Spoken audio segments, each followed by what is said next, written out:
Hello everybody and welcome here to Eventfinda Stadium on the North Shore, and welcome to round 9 of the BNZ. Well, no, it's not. It's the Sky Broadband Rapid League, isn't it? We'll get to the BNZ player timeout soon, but it's the Kāhu against the Whai, and the Kāhu going for their 3rd win in the Rapid League this season. The Whai going for their 5th. This is 3rd versus 5th, and it's been a tough old season, Casey Frank, for the Kāhu in both leagues this season, with just this team winning twice. It's a chance for them, I guess, to end the season with a couple of rounds to go with a bit of hope for the future. Good news is, though, they've won 2 out of their last 3. A hiccup a week ago, but better basketball as of late. As we take a look at the ladder, the Queens that have locked down the Sky Broadband Rapid League. They are your victors. Everybody else is playing for second. Why? If they want to knock down second, they're going to need a little bit of help, and they're going to have to take care of business today. Looking at that points percentage, it's all important. The Whai get 3 wins, and tied with the Polokai, they're still in 3rd, but possibly can move up to that 2nd spot. And you know, with the Tauihi League being so close as well, 4 teams on 6 wins, it's just every basket counts in this league. Every basket counts. It certainly does. It is going to come down to a very thin margin as we take a look at the starting lineups. We got McClanahan, Rogers, Barahi, Kuka, and Locandro. And I'm really looking at Locandro and how she's going to impact things with her size, shot blocking, and a fair bit of shooting as well. Yeah, a couple of young players in there again for the Whai, including McClanahan, who's just 16. And here is for the Kāhu. We've got Schroeder, Asia Anderson, Mary Morton-Jones, Kili Tini, and Tuilave is playing the 21-year-old Vitalia Tuilave. Vitalia is 21 years old, Vitalia Tuilave, good friends with her dad. It's always interesting when you held players as babies and now you're watching them hoop out there. No comment.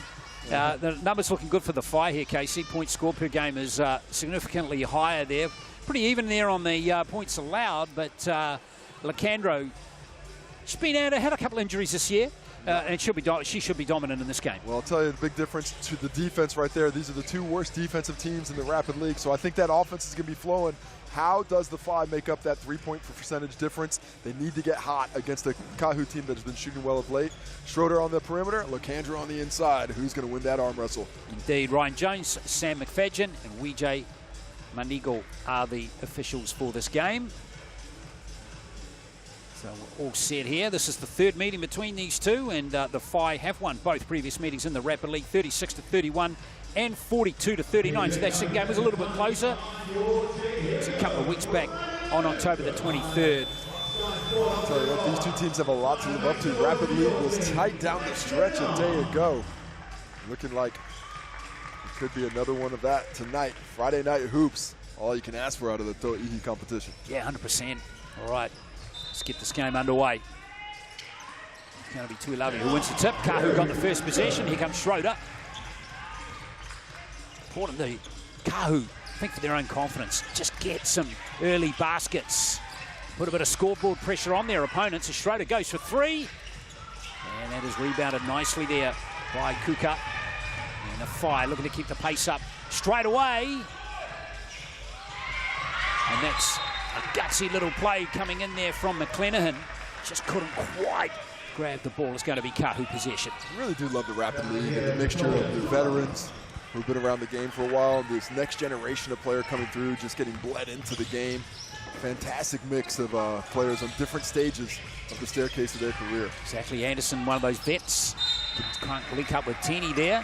I like that pass. The thought process is good. Anderson, unfortunately, throws a frozen rope and just a little bit too fast to get in there. A little bit of lob in that situation will let it land right in the breadbasket, and it'd be an easier finish. The old frozen rope. Haven't heard that line for a while.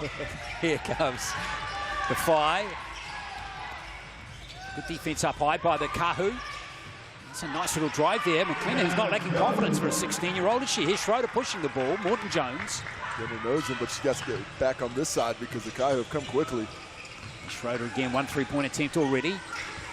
Nice little inside pass, kick out to Anderson. 8 on the shot clock for Asia Anderson.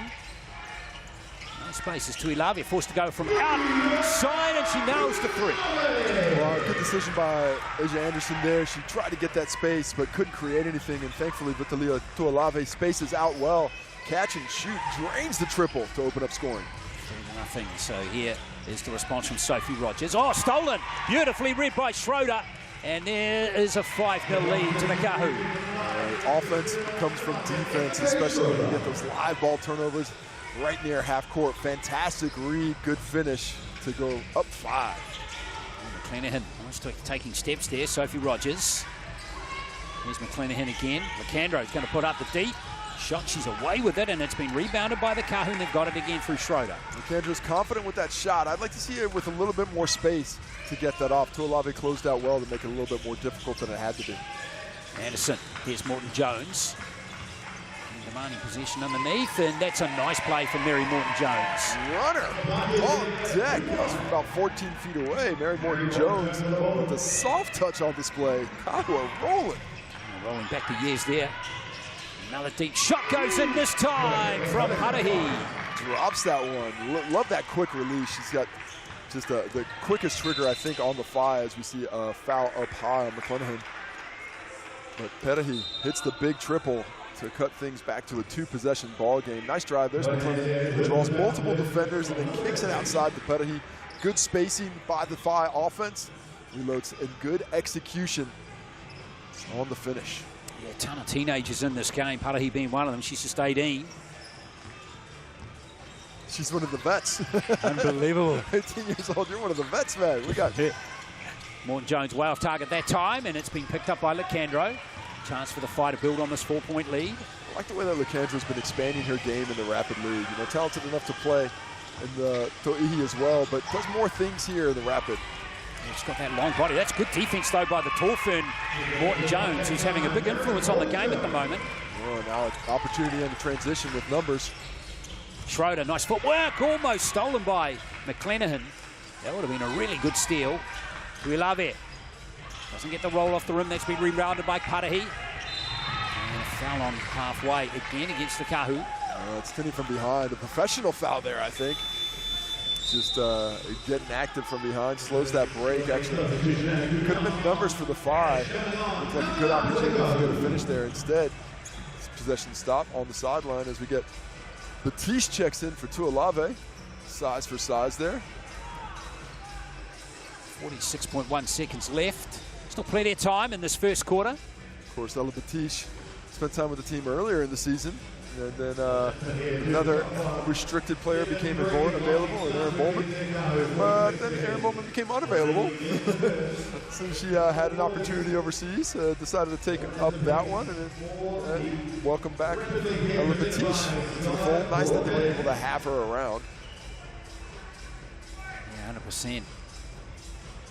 Size has been an issue for this Kāhu squad all season long on both levels. Looks like we've got an unofficial number here, what Ryan Jones is checking out. A player may have been entered onto the score sheet wrong. It's possible, if so, that is going to be a technical foul on the Whai. If not on the score sheet, they're going to have to sub this player out. That's what Ryan Jones is talking about right now. Who is the player? That's the question. It's number 23. Does not exist. It does not exist. She's an emergency player, so I think she's... Now, of course, there were some hijinks with the Robson. Not hijinks per se, but Lena Snyder was listed as an emergency player. And it's not unlisted, just the wrong number, unfortunately. Who is that player? That's the question. We're trying to figure out, is that...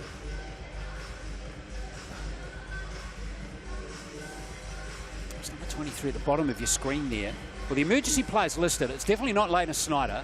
It's not Snyder. Is it Izzy Gillard? Don't believe it's Broughton. So let's go with Gillard. Charles Broughton. It doesn't seem to be a technical foul, so it's play on. We've got it all sorted. Here is Lecandro. Oh, stolen by Mary Morton Jones. Oh, stolen back, though, by Kuka. That's great play from her. And she's laid in two. Nice job there by Kuka. First 2 points of the game for her. Here's Morton Jones. 20 seconds left. Schroeder.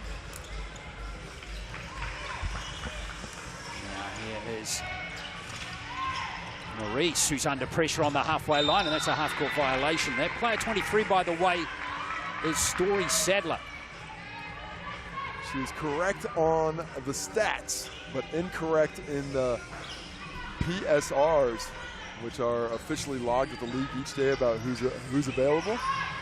Thankfully, all straightened out and no technical foul for the Phi. Had to make a little trip to the bench to figure out everything happening. McAndrew on the buzzer. Can't nail it, and that is the end of the first quarter. It's the Kāhu up by 2, 7-5. Well, the Kāhu got off to such a fantastic start there in this quarter. Had 7 points on, it seemed like the first 3 possessions. So had a big lead early on, and then things just kind of slowed down for them. It was less than 2 minutes into the ball game when they had scored those first 7 points, but a 5-0 run by the Phi in response has them right back in this ball game. They've done it with tightening up the defense and doing a better job on the boards. Just 1 rebound separates these 2 teams. But I think we're going to see a little uptick in speed as things go along. If you need an uptick in speed, you need an uptick in calories. Damn right. If you need some good calories, how about that large Nona pizza? Toss the basil on there, gives it that fresh, makes it feel like a salad. That's my kind of salad, I'll tell you what, Clint. if you're like me and what's not in Nona, doubt? Yeah, what's not in doubt is the price, isn't it? It's about the only thing not in doubt after you explained that. Online code, use MVP 2025 or use that QR code right there. This is valid until the 27th of November. But get in quick because these Tauihi Sal's deals are not going to be around for long. Only a few weeks left in the season. Like a salad. It's exact. Isn't that what a salad is? Put a green thing in there? Salad? Absolutely. I don't know. Maybe you have to look that up. If you want to look it up online, use that Sky Broadband. Fiber started from $55 a month for the first 12 months. Wait, $55 a month for 12 months? It's pretty good, isn't it? That's a heck of a deal. Call skybroadband.co.nz or call 09-525-5555. And it's valid until the end of February next year now. Oh, write it down. You can just put that in your pocket and use it as a little bit of a Christmas present, a negotiating ploy against your current broadband providers. Okay, yeah. I could go here. Well, let's get the second quarter underway. It's the Phi down by 2. I like McClenaghan. She is playing with confidence. Only second rapid league game. Tauihi. Nice pass to Story. Had a good look there. Did Story. Sadler. And here comes Tini. Over to Schroeder.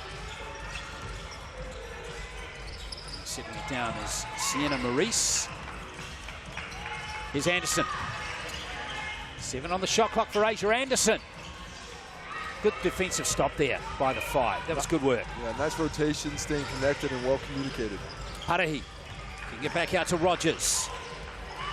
Shine putting up the 3-pointer. Good rotation. Yeah, I love the ball movement.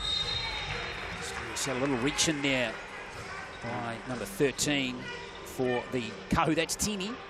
Well, you see how much faster this team gets when they put Lacandra to the bench. Just nothing but guards really out there.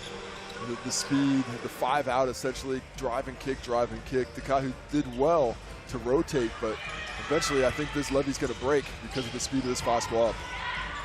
And there is a nice basket coming in there from Kuka. Nice roll by Laura Kuka and a nice find by Sadler off the on ball. Good spacing on the perimeter allows that penetrating pass. Tied ball game. Yeah, interesting what you said there about the pace of the game. We saw that last night in the Tauihi game with those early fouls to Jessie Edwards for the Hoi Hall with her off. It completely changed the context of the game as Tini bangs in one from long range. Well, their sponsors will be helping because the bank is open. Well done, BNZ. Bank open late on a Friday night for Keely Tinney. Oh, ambitious pass, too ambitious. Schroeder's picked it up. She's got that vapor trail coming off her. There's the 3 going up again. Kāhu's not going to nail that one. Anderson there to grab the O-board and put it in for 2 more. That's strength and experience. Sienna Maurice, the 15-year-old, misses out of the corner. And then the vet, Asia Anderson, is there to clean up the mess. Says, I'll take this, young rook. Nice little run here for the Kāhu. They got a 5-0 run. Maurice with the steal, does well to pull it out, but has a look. And she's away with that one. There's Maurice. Tall for a 15-year-old, isn't she? Grown tall out here on the shore. 100%. What about mainly for the Huakai? It's been impressive. Very tall for a 15-year-old. A lot of 15-year-olds. Reminds me of, when this Rapid League started, that's the first taste the viewing public got of Palace Hokianga. who's done so well, about to start a collegiate career soon. You can see how the development came, and hopefully has the same thing for others as Morton Jones' pass is deflected. And away goes McClanahan. Passes it to Story. No foul! Maurice with the block, keeps the ball, and kicks off on the things in the break. Teeny, good pass on the Tauihi. That was a great basket. This is the best I've seen this Kāhu squad look in a while. Well connected, pushing the ball at pace, but it's all starting with defense. Huge play by Maurice with the block. 7-0 run now. And might continue. Oh, not handled there by Anderson. A little scrap for the ball, and it's going to be 5 possession. Lacandro checks back in, gets on the glass immediately, knocks that out of the hands of Tuolave. Changes after a short break. We've got Schroeder coming back, Patish as well. That should be a 14 seconds on the clock. Score bench has missed this one.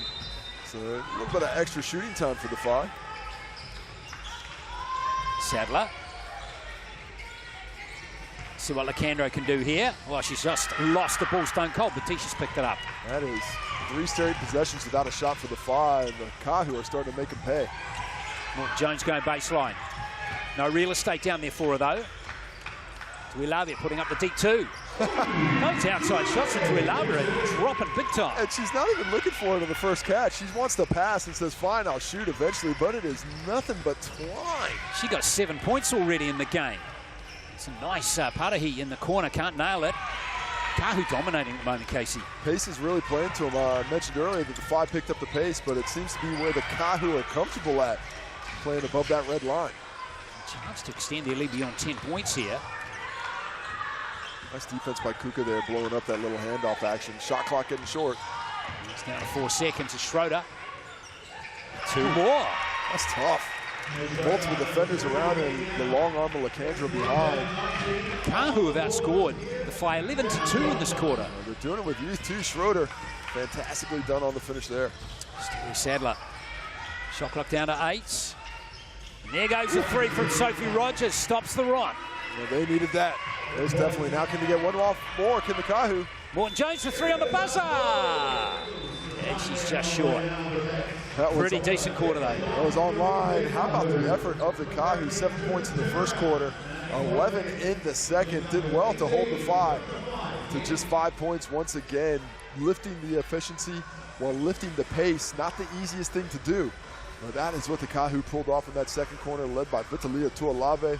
As we take a look at the Chemist Warehouse stats, there's your leading scorer, 7 points on the day. Schroeder with 4, Tinney with 3, but well chipped in overall. Of the players who have hit the court, 5 of the 7 have scored. Looking at the glass, good job by the Kāhu to take that category up to this point. They've got a 9-5 rebound advantage overall. Assists, both teams on the low side. 2 assists on 8 buckets for the Kāhu, 3 assists on 4 buckets for the Phi. Just the 1 block in the game. It's a good one too, though, wasn't it? Great. From the youngest player. Ignited a fast break at the same time, and there's the steals, and that's really the story of this game right here. We've got 5 steals, 2 by Schroeder, and that has led to all the turnovers that the Phi have. They're all forced, and it's led to buckets in the other direction. Points off turnovers, an area that the Kāhu have been trying to get better from. 4 fast break points as well. Really nice response on the defensive end. Now can they keep the offense flowing in the second half to seal this victory? And then can it flow through to the Tauihi game, which of course tips off at 7:30.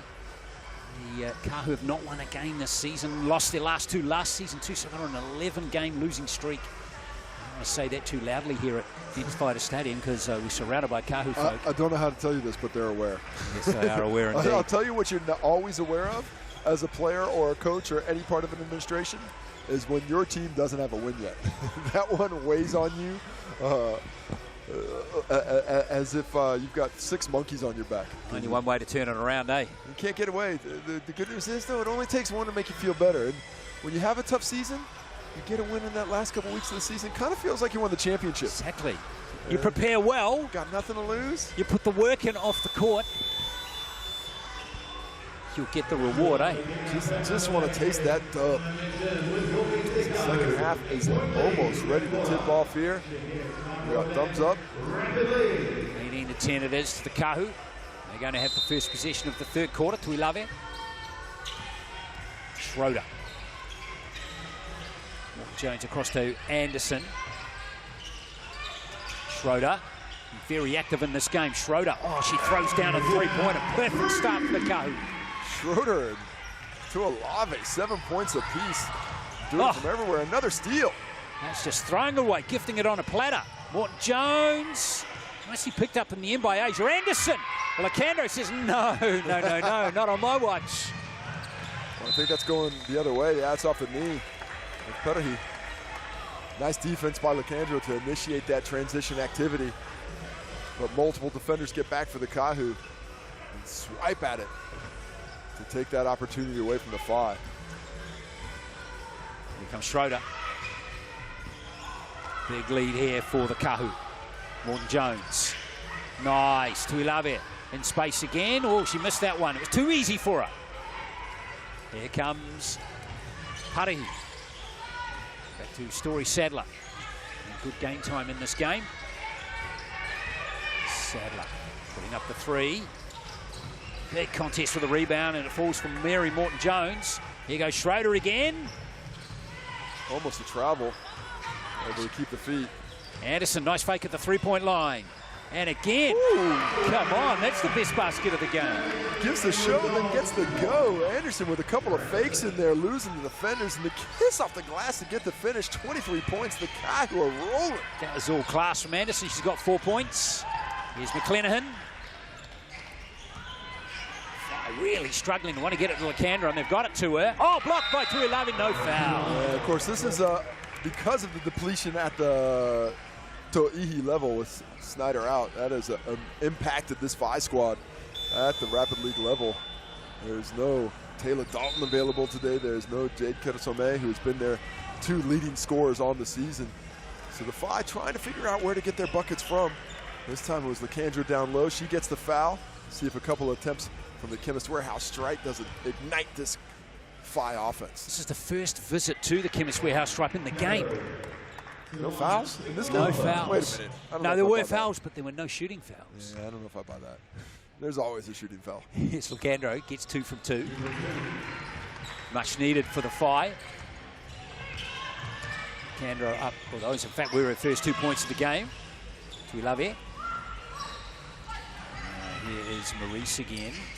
Maurice, a 15-year-old, gets the first 2 points. Nice job. Makes it look easy, shows the range. A little jab step and a big smile on her face coming back as her and Rogers have a chat. Oh, that's a sweet shot right there from McClenaghan. Teenagers unite. The game is strong. McClenaghan shows a lot of confidence. She stops and pops for 3. It's a fantastic shot there. First points of the game for her as well. Here's Tauihi. In fact, that might be her first points in the Rapid League. I believe it is. Full stop. Nice little ball inside. Shot clock down to 5. No, well anticipated right there by Tauihi. Lacandro. This is momentum just shifting to the Phi. Lacandro, oh, she picked and rolled there really nice. She didn't get the ball though. Kick out pass. Here goes to 3. It's away from Lacandro this time, and it's going to be Kāhu ball. I believe that is McClenaghan's first basket. I've checked out the stats. She does not appear on there from what I can see. So congratulations to the youngster. Do you know what? I like the fact that she nailed the 3 and it was straight back on defense, straight away. She didn't care it was her first basket, Casey. Too much going on to think about that. Exactly. Here's Schroeder. Batish. There's Maurice again. Marked closely by Story Sadler. Good switch defending there by the Phi. Schroeder for another 3. Oh, that's a great rebound by Teeny. Nice job by her. Teeny in amongst 3 pink jerseys. I guess her pink jersey's a little bit pink itself, but she's the one who gets it. Look at that, just gets great position, outfights 3 players, one of whom is much bigger than her. Says, that's my rock. There's a little bit of pink on the top. A little bit. Purple. It's a gradient. We call that a gradient exactly. In the marketing game. It's a bit messy in the color spectrum, isn't it? Oh, stop that. What are you I'm not saying it's bad. Talking smack about these uniforms? I'm not saying it's bad. Here's Teeny. The Rapid League uniform game is on point at all times. I think my favorite of the year are the Hoi Ho, though. Yeah. The Aurora and the Otapoti uniforms. There's McClenaghan again. Blows by Tini, who almost got the ball back in the end.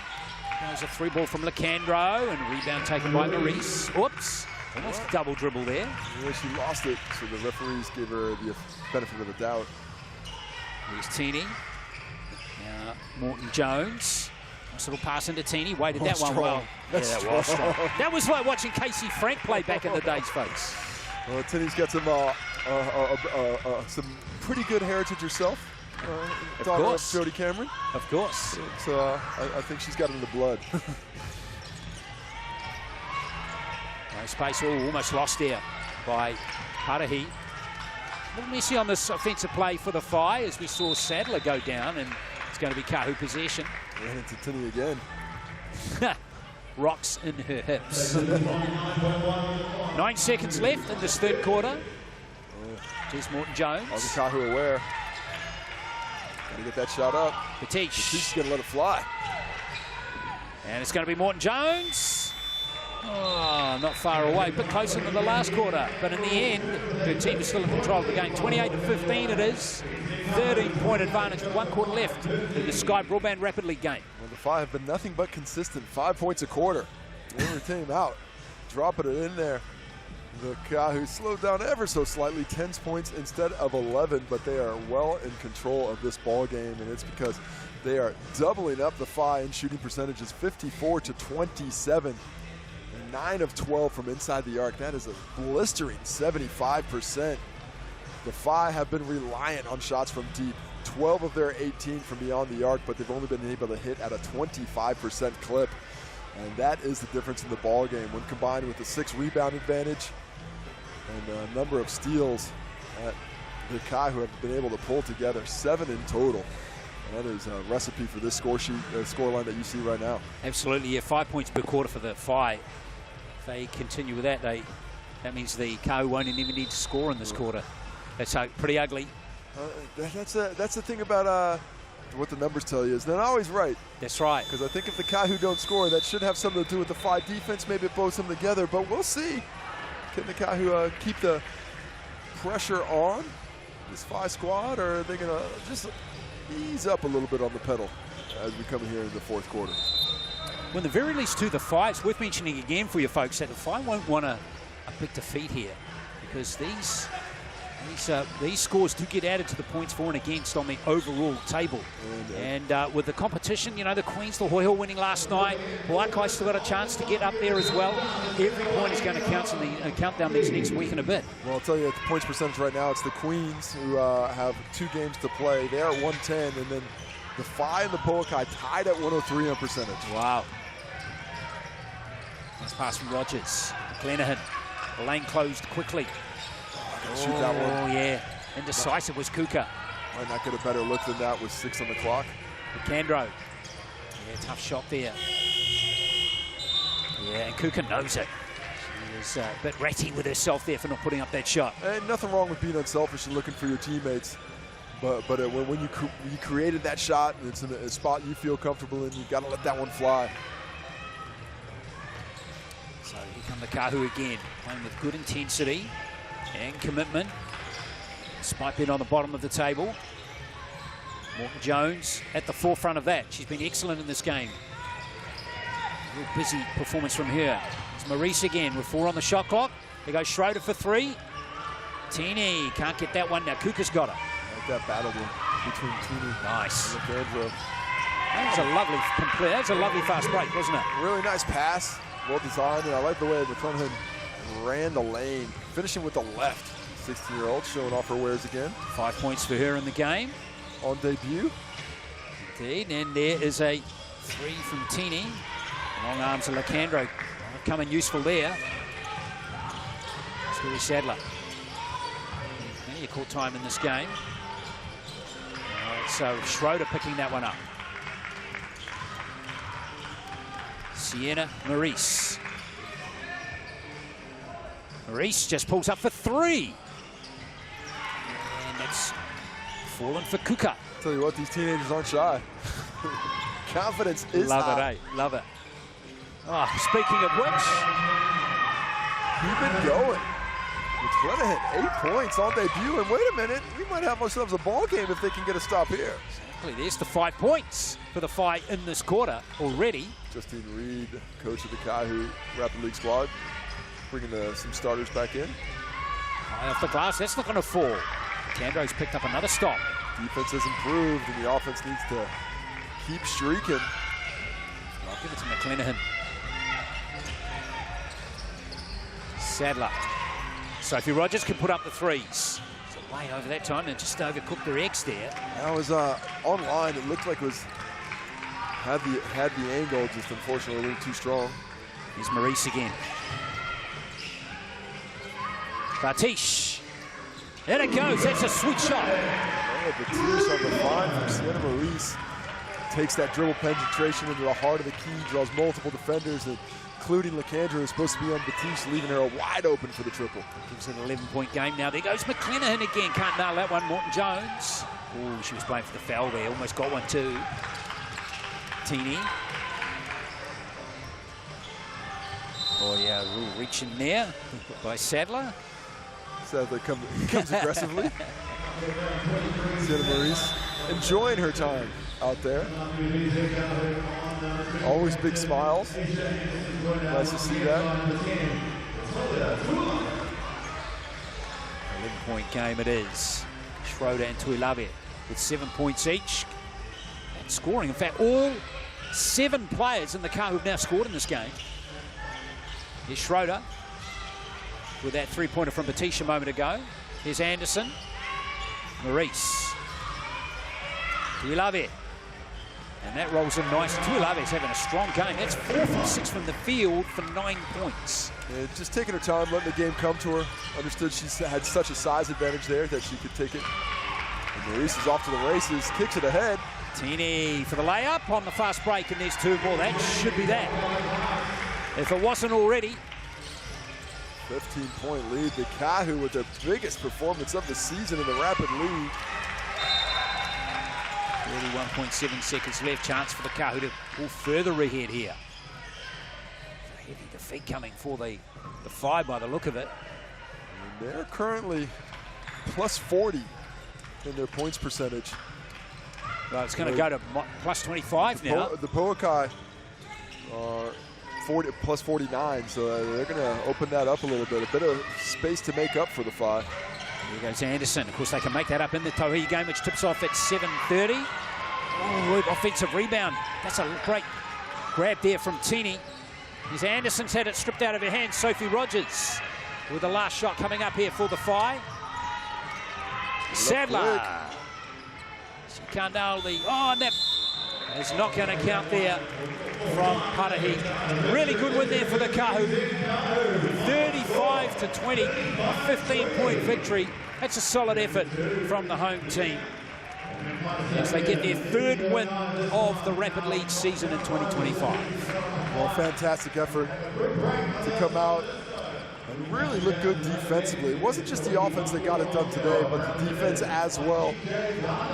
A determined squad that comes out and really dominates on both ends of play. As we take a look at the stats, Tuilave leading scorer, Tinney right behind her. Schroeder did her damage early, but as you mentioned, 7 players score for the Kāhu. How about McClenahan on debut? 8 points, fantastic for the 16-year-old. Taking a look at the rebounds, advantage goes to the Kāhu overall, led by Tinney and Maurice, who gets in. The 15-year-old not doing too badly. Kuka leading the way with assists. Sienna Maurice also had 3 dimes, touching a little bit of everything as she gets more comfortable in the Rapid League format.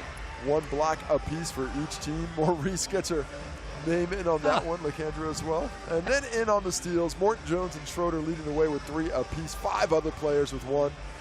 And Sienna Maurice is one of those as well. Nice job for the Kāhu, 35-20. So they get the win in the Rapid League, and the Whai stay in 3rd place in the Rapid League. That was their, they're 4 and 6. But plenty more basketball to come in about 25 minutes, of course. We've got the Tauihi Basketball Aotearoa game between the 2 teams. The Kāhu 0-9 this season coming into this game. The Whai 6-3, and the Whai have a chance to finish on top of the table if they win their last 3 games. Can they get it done? You can join us just after 7:30 for tip-off in this one here from North Shore.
We're counting down here for tip-off for the main match.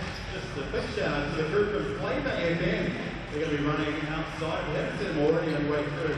Got till 7:30, so tip-off time. So make sure you're going to try and win some goodies out there to win. And as well as that, we've got the BBNZ fan zone. You can see that at the end of the main grandstand there, opposite ends to where the merchandise is. That's a great chance for you going to try and score some prizes from young and older fans alike. We've got a bit of a claw machine set up in there, and you can get the lucky prize. That equates to a ball to take home with you and enjoy.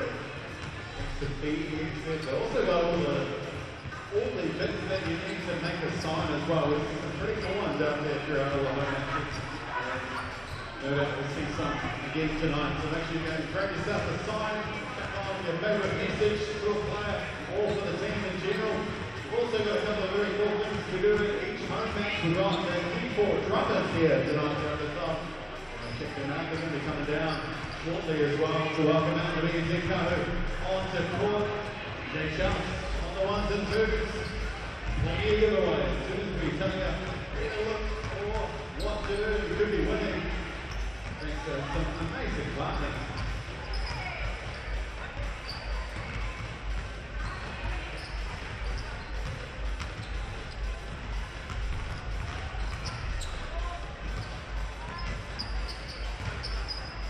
Five minutes to go to tip-off as we count down. It's a big shout out to the following partners. For GJ Gunner Tauihi Basketball Aotearoa. GJ Gunner brand partners and great supporters of sports. Sky Broadband. Offside South Authentic New York Pizza. Sky Sports the home of sports.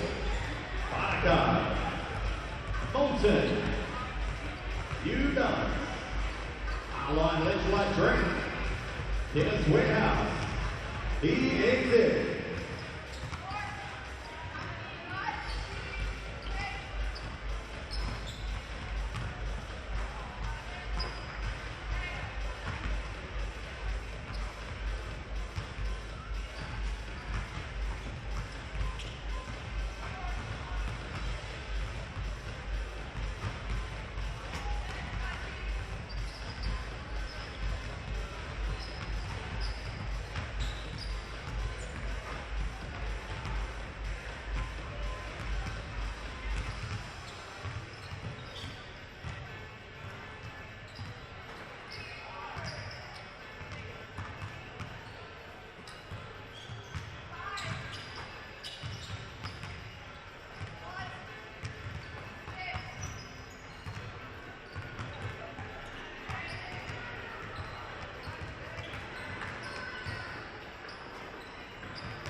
looking forward to this action tonight at 9. We're counting down. Very soon we're going to be welcoming out both teams to the floor. Now by, of course, equal drum line to be down here.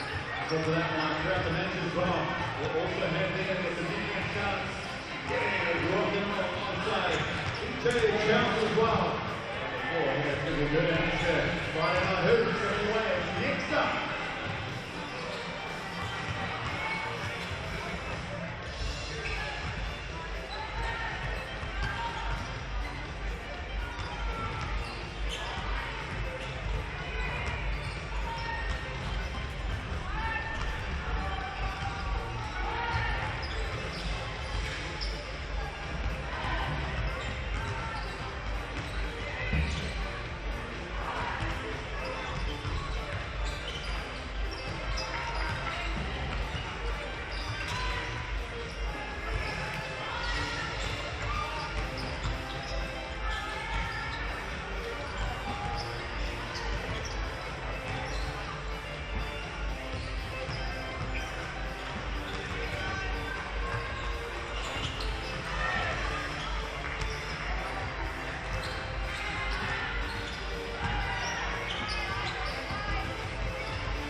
It's just about time to welcome out both teams. We'll get teams to the benches for team announcements.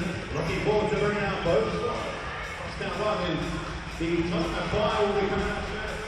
Then joined out on court by your BBNZ Kāhu. Teams to the benches, please.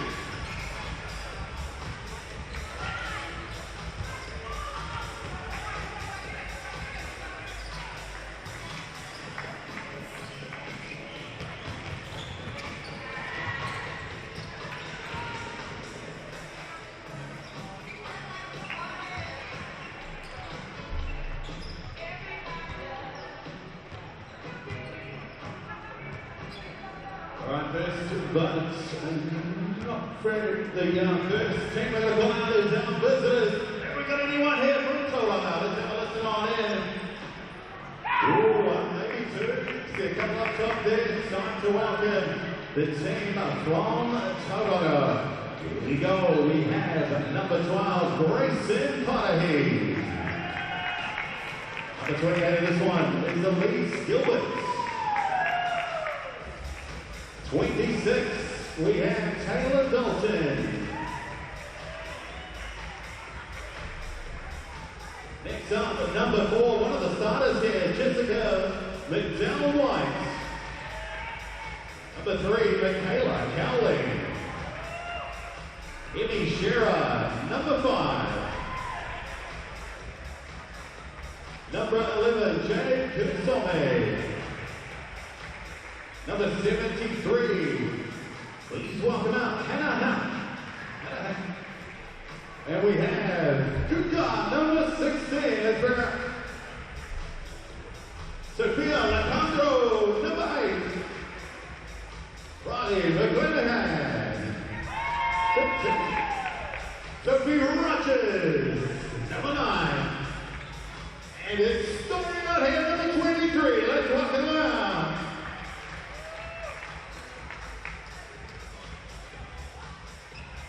All right, folks, let's walk on now your BBNZ Kāhu. Sitting up tonight, please welcome number 3, Emma K. Schroeder.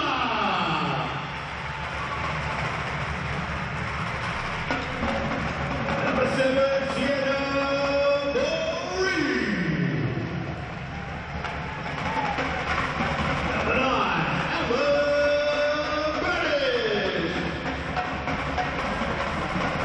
Number 10, Victoria Tauihi.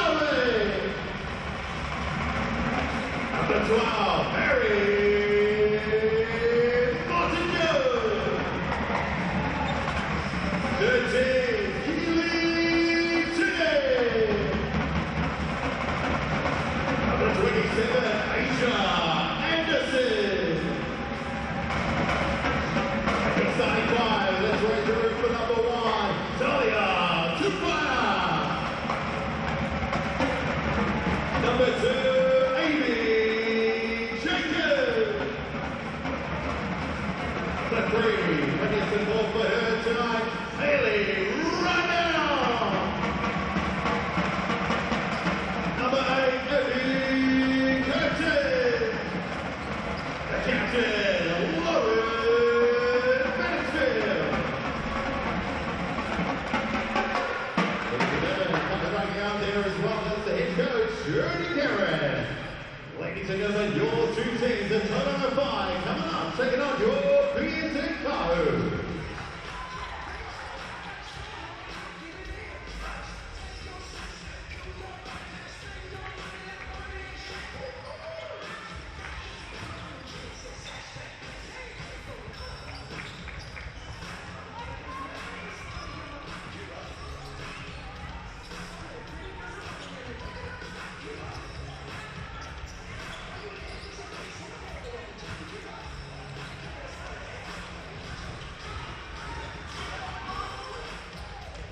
Kāhu right here, one of them, the BBNZ fan zone.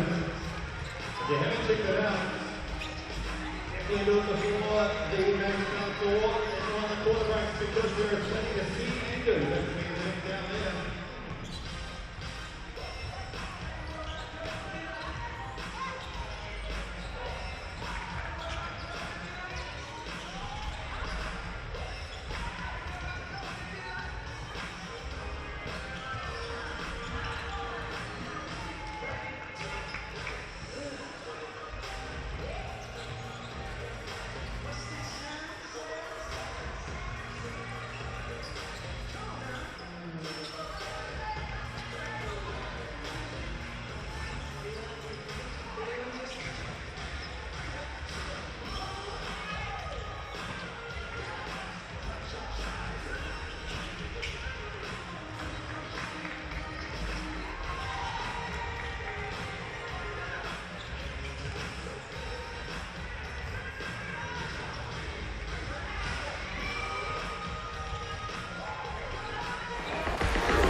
Kia ora te whanau. Welcome here on the North Shore of Auckland. It is time for round 9 of the Tauihi Basketball Aotearoa League for 2025. And here we are. We have the team in 5th place at the moment. The Kāhu, the winless Kāhu, up against the Tauranga Whai at the top of the table, who have a 6-3 winning record and have the chance to finish on top of the table. They've got 3 more games to play. If they win them all, they won't be headed. So it's a big game for the Tauranga Whai. But what about the Kāhu? Can they turn around a dismal season and get a win to stop not only an 9-game losing streak this year, but they lost the last 2 games last year as well. Big chance for a big challenge ahead for them. Glenn Lama here with Casey Frank, and that pretty much wraps it up, doesn't it? That summary.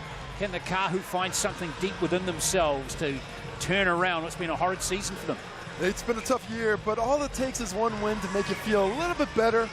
And there's nothing better than finishing it on a high. It makes you feel like maybe you actually did win something. What do you think at home? Well, not many of the fans think the Kāhu are going to get this one. We have the 5-1 to 15, 56% of the vote, and 16 plus a third of you at home think that. Get in on the goodhealthmixingpick.com poll. Yeah, use that QR code and have your say. Yeah, of course, Good Health products can be found at the Chemist Warehouse. Yeah, so scan that QR code and get into it, folks. Have some fun. Show the Kāhu some love, like 11% of you have done so far. Well, the big out, though, as we move into game mode here, is Lena Snyder's not playing for the Whai. She's injured her calf. We're hearing behind the scenes a little bit that she might be a little bit of in doubt for the rest of the season. Well, haven't heard an official word about the season. Certainly out today in street clothes on the sideline, and those calves can get a little nasty. Take a look at the points percentage. A little bit of a drop for the Whai. They were at a 103 after that earlier rapid league game, and things have become a little bit more difficult for them. As the Kāhu there trailing at the bottom of the ladder. But this one's, when it comes to the results, it's all about the Whai. They control their own destiny. If they get 3 wins, they're the top seed. They host. They have a chance to host another final and go back-to-back. If they don't win all 3, well, then they're leaving that door open. Anything can happen. Well, let's have a look at the games coming this weekend. We've got another game coming up on Sunday, the Queens and the Whai. So a quick turnaround for the Whai. And then we've got the all-important last round next weekend. Waikai, Whai, and Kāhu all at home to close out the regular season. Let's have a look at the starting 5s. And we mentioned with Snyder out, who comes in for her? It's Jay Kurasomi is going to start her first game this season. McDowell, White, Shearer, Cowling, and Hank complete the starting 5. Let's hear from their head coach, Tane Bennett. Coach, coming into today's game against the Kāhu, have had a tough season, but sometimes a wounded animal can be dangerous. What do you hope to contain in their team today to give the Whai the best chance to get the victory?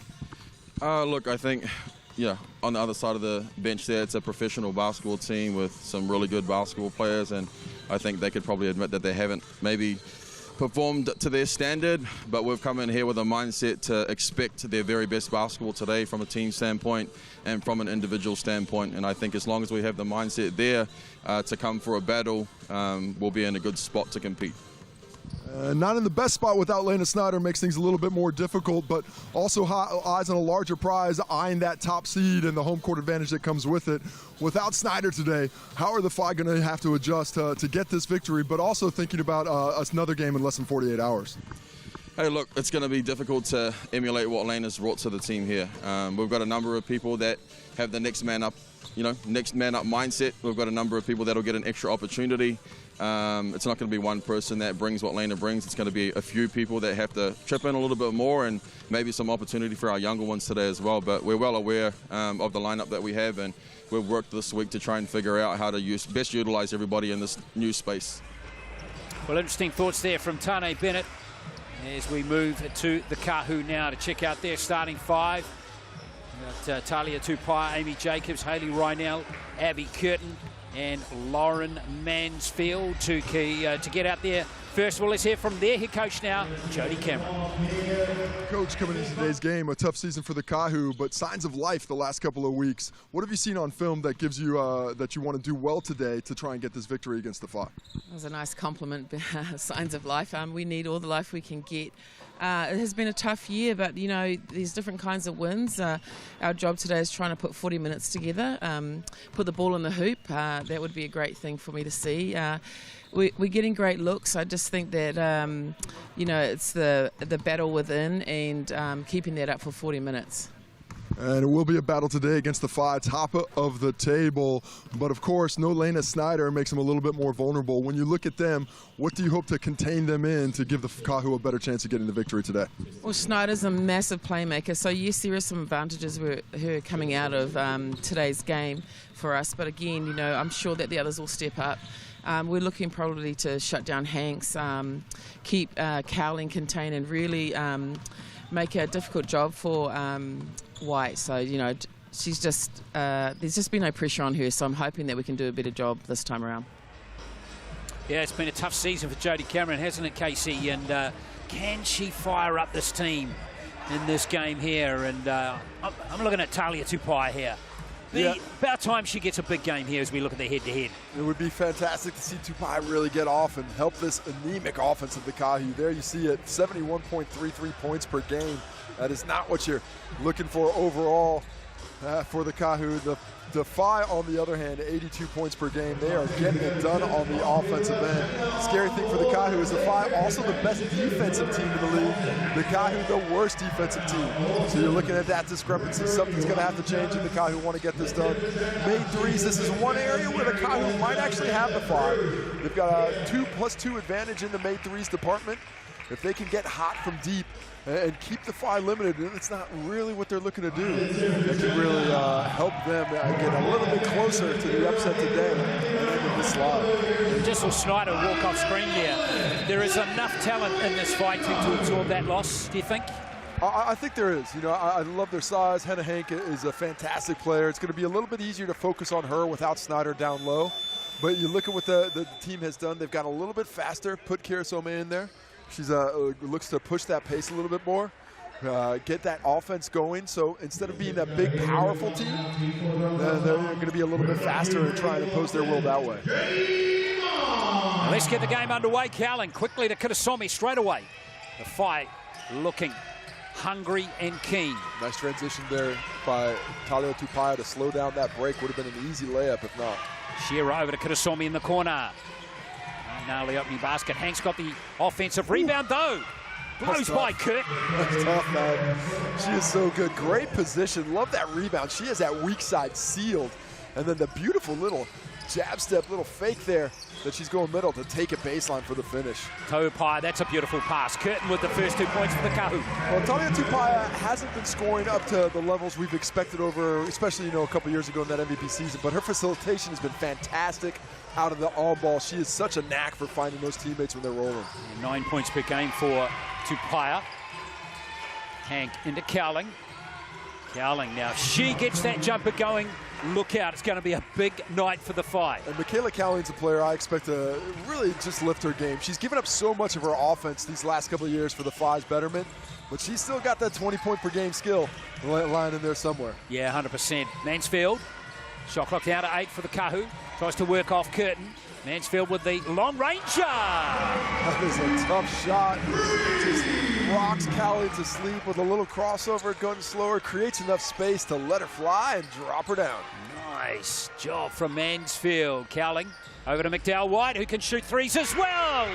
Jess McDowell White. That catch and shoot ability of Jess McDowell White is fantastic. You cannot go under screens on her. She will make you pay all night long. Just like her bro, right? Here's Mansfield. Better shooter than the brother. Yeah. And Mansfield can't. That's a great offensive rebound by Rynell. Now Jacobs. Amy Jacobs.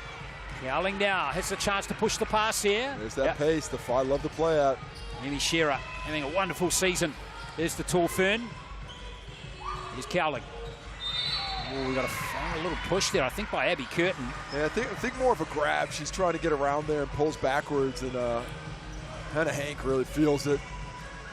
Hits to the ground. Not an easy task to get her to the ground. Take a look underneath and see if we can't see that hand. Oh, yeah, just a little pull back. Getting physical. Well, you've admitted in past commentaries that you don't mind a bit of rugby on the basketball court. You know, part of the game is enforcing your will. Illegally, of course, but also illegally every once in a while, so you let them know you're not supposed to be down here. Shearer lets it fly from three-point territory. Just a really easy setup. Had that wide open catch. Curtin tries to get out to her, but just a wee bit late as she drains that triple. Shearer, 15 points per game this season at 44%. And she's getting her first shot as Rynell. Well, the shooting percentages are up for both teams early in this one. Well, that's Haley Rynell's shot. She is so skilled at that mid-range. Hank all over her, but it did not matter. Hank. She wants to drive this one. Hank. Nice defense that time by Curtin and Mansfield. Oh, beautiful. Oh, that deserved to be scored, and Cowling, that's come off her, should be Kāhu ball.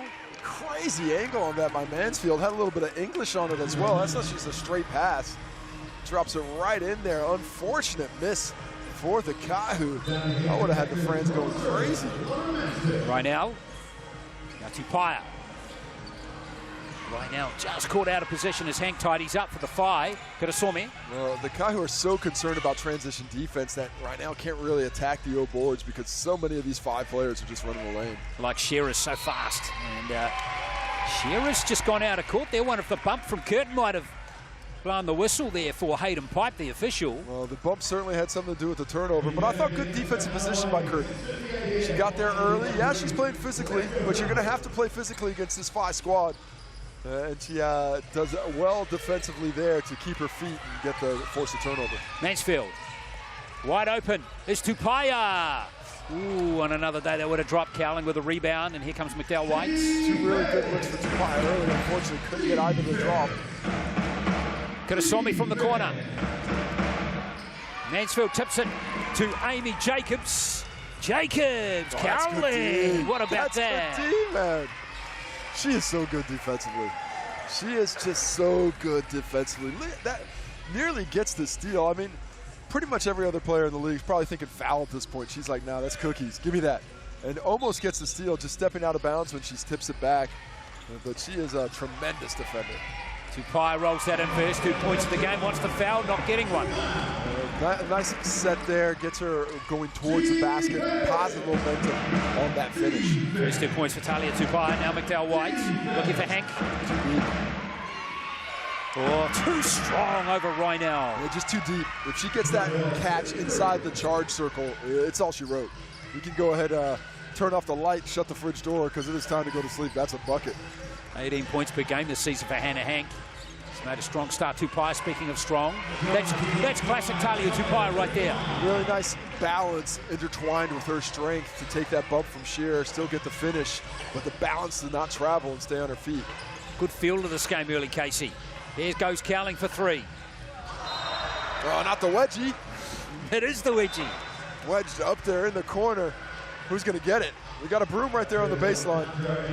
Somebody get the broom from one of these moppets. There we go. Ryan Jones figured it out. It has to come from half court. The other refs are waiting for the players to get it. And Ryan Jones just scored. Nice job, Ryan. Always looking for his own number. First 2 points of the season for Ryan Jones. Let's hope so. Yeah. Here comes Mansfield. Asia Anderson out there now for the Kāhus. Tauihi. Of course, a big out for the Kāhu this week. No Aaron Bowman. The restricted player is taking another opportunity elsewhere. Will miss the rest of the season. She was great for the Kāhu, but Anderson gets that opportunity now with her not available. Rynell. Ooh, hard luck there for Haley Rynell. Hank with the rebound. Tight early in this one. Now McDowell. Oh, that's good. Yeah. Oh, great D from Mansfield, though. She got her head turned, but somehow was able to recover, gets her hands on the ball, and back to work this end. Stuck out at Mansfield beautifully there, Tauihi. Rynell was looking to create space, couldn't create any. Shot clock down to 7 for Mansfield. No foul against Lauren Mansfield, and there's Hank again. What a force she is, Hannah Hank. Letitia's out there now, Lacandro too. Curtin playing Hannah Hank very physically. She's got to watch out for foul trouble. Oh, beautiful little hands from Mansfield, who's made a strong start to this game. She is playing fantastically on both ends. See if she can't keep the offense flowing. Good urgency. Here's Curtin. Double teamed, no space for her at all. So plan B for Lauren Mansfield. Oh, that pass to Rynell. She's done really well there. Oh, that's unfortunate. Taylor Dalton's got it. Nice thought by Mansfield, unfortunately. Just a little too hot coming in the pipe there. Gander over to McDowell White. Here's Dalton again. McDowell White. Here's Hank down low. A little hard off the glass that time, and Tupai's got it. Tell you what, this play is being played with some pace. It is. And to me, that favors the Phi a little bit deeper right now as Dalton goes down. And when that train's coming through, you do not want to be on the tracks. I tell you what, Tupai's had a couple of calls go against her in an earlier game. You'll recall a game on this court against the Hoiho earlier on in the season where she got into foul trouble really early. Nervous look around there from Tauihi. Happy to not get the call there. Timeout comes in. A little bit more to chat about. But a good strong drive by Tauihi. She's when she wants to be, she can be the strongest, most physical guard in the league. And that means when she really wants it, she can get to her spot and get that shot off at will. Good start by both teams offensively too, Casey. Both teams shooting above, well, the Kāhu down at 41% and the Phi at 45%. What I like is the spread of scoring.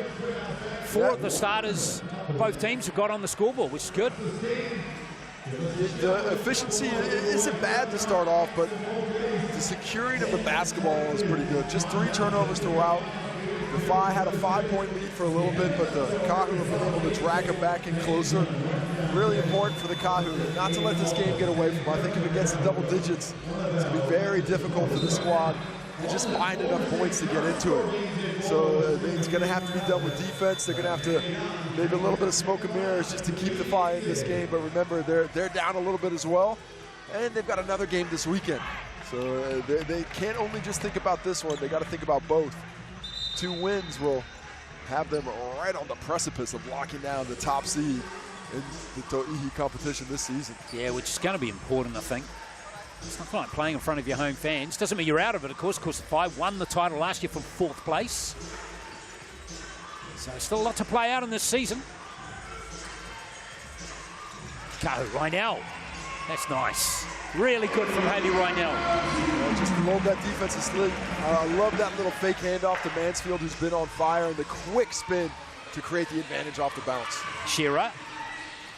Improved defensive effort out of that timeout from the Kāhu. They look locked in today.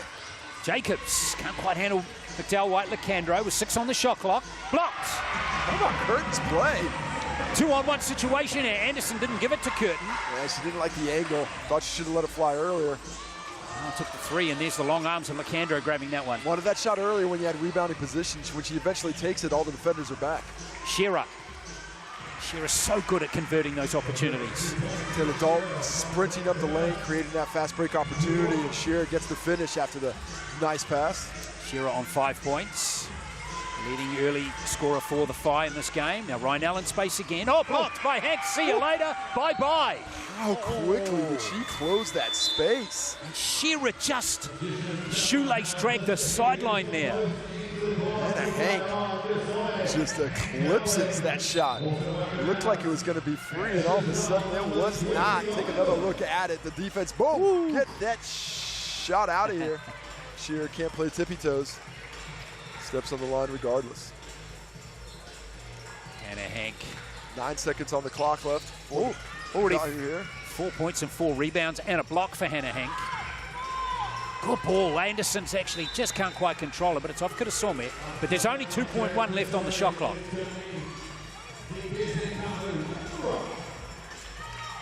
So who's going to be the go-to player here? I'm guessing Anderson or Talia Tupaihi coming off the screen here. Jacobs inbound. So that's, wow, how good is that? How good is that? That's her imposing her will physically. Just too strong for Shearer. Times it perfectly, gets that post position, and then finishes over the help of Cowling. That one might annoy Tane Bennett, the coach, a little bit, as we see the Kāhu take the lead by a point. Dalton. Active hands early by this Kāhu squad. Yeah, I like it. Cowling. By Reinel. Cowling. Oh, yeah, there it goes. That jump shot from the free throw line. That's tough. And a tough cover for Hayley Reinel. Cowling can be a 2-3. Playing the power forward tonight, but still has that handle. She's got a good leap on it too, Michaela Cowling. Anderson. Reinel with 10 on the shot clock. Work up a number on Dalton. Good D this time played by the Phi. Tupaihi. Oh, hello. Bank is open for the BNZ Northern Kāhu. Talia Tauihi had 9 points already. Kāhu up 2. She's at her season's average score already. Is this going to be one of her days? Yes, it is. I'm going to call it right now. Shearer has it turned over. Anderson, well read. Turnovers starting to cause some problems. With no Snyder, you see where the offensive balance is lost. Tauihi again. Very clever play. I mean, Talia Tauihi She's in her bag, man. She is. She's in the zone. This is the game I think the Kāhu faithful have been waiting to see from her all season. Looking very comfortable out there. Just has that ball on a string. Look at this on that shot. Shot clock running down. Got to get it up. Oh, I've got the strength to get it in from anywhere. But next time down the court, look at that split. See you later to the double. The shot fake gets cowling in the air. And gets herself to the Chemist Warehouse stripe for 2 and a chance to double this lead with a couple of makes. She's got 78% from the free throw line this season.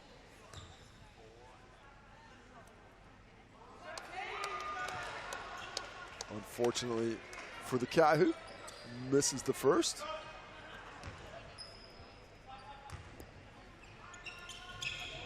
It's the second all right, though. That lead is 3. Double digits already for Talia Tauihi, 10 points in 8 minutes. Yeah, it's good stuff, isn't it? Here's McDowell White. Shearer from the corner for 3. Overcooks it. Anderson, not on my watch. Yeah, if I aren't getting that ball into Hannah Hank enough for my liking, I'm continuing to just pound that ball inside until the Kāhu prove they can slow it down. Every time Hank's got the ball too, Casey, she's been excellent. Katish. 5 on the shot clock again. Tauihi's got to create. And some kicks it out for Curtin. 3 more for the Kāhu. Callie gets beat on that drive. Hannah Hank helps out. That allows Curtin to get open. Callie can't recover in time. Beautiful move. Can't get the finish. Kitasome, nice kick out pass to Shearer there. Here's Jade Kitasome. Cooks that couldn't quite get steady. And that gives the Kāhu the chance here to settle it down for the last shot of the quarter. We're on a nice little scoring run here too, Casey. They're on 7-0 run. Here's Tauihi. Jacobs! How about that? What a finish to the quarter to the Kāhu. They've just put on 10 unanswered points and take a very nice lead into the end of that first quarter. 25-16. Jacobs with the icing on the cake. And what a turn up we've got here after the first 10 minutes of play. It's a 9-point advantage for the Kāhu.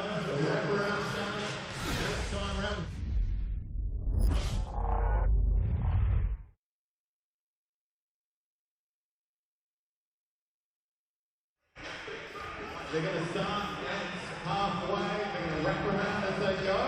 Once they've wrapped around, they can then try and shoot as many baskets as they can. Whoever gets the most gets prize 1. And whoever gets the second most gets prize number 2. Let's count it down. Here we go. 3, 2, 1. Let's go. Right. Got a wrap around action here. Sharp shooter. Whoa, that's good. Good there, Burger, you're winning up there. Okay, keep on going. No, you got a second prize. If you can nail one of these, got plenty of time. Here we go. Let's go. We're so fast. Hey, yeah. We have another prize winner as well. Let's see what we've got here. Let's sit down here. Let's talk to our champion. Your name? Alia. Well done to Mr. Alia. Our champion tonight, thanks to GK down the home. The good stuff game as well. Wrapped around. Winners. Got plenty more in store. All prizes. Keep your eyes out for those. What a finish it was in the first quarter. We're back on court now. 20 seconds time, resumption of play. It's GK down the home. Tauihi Basketball Aotearoa action from Tauihi Basketball.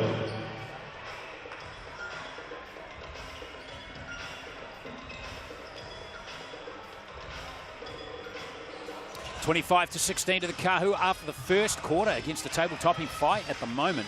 I want to say all 5 starters from the Kāhu been excellent in this game so far. Tauihi, Jacobs, Rynell, Curtin and Mansfield, all of them have contributed really well on and off the ball.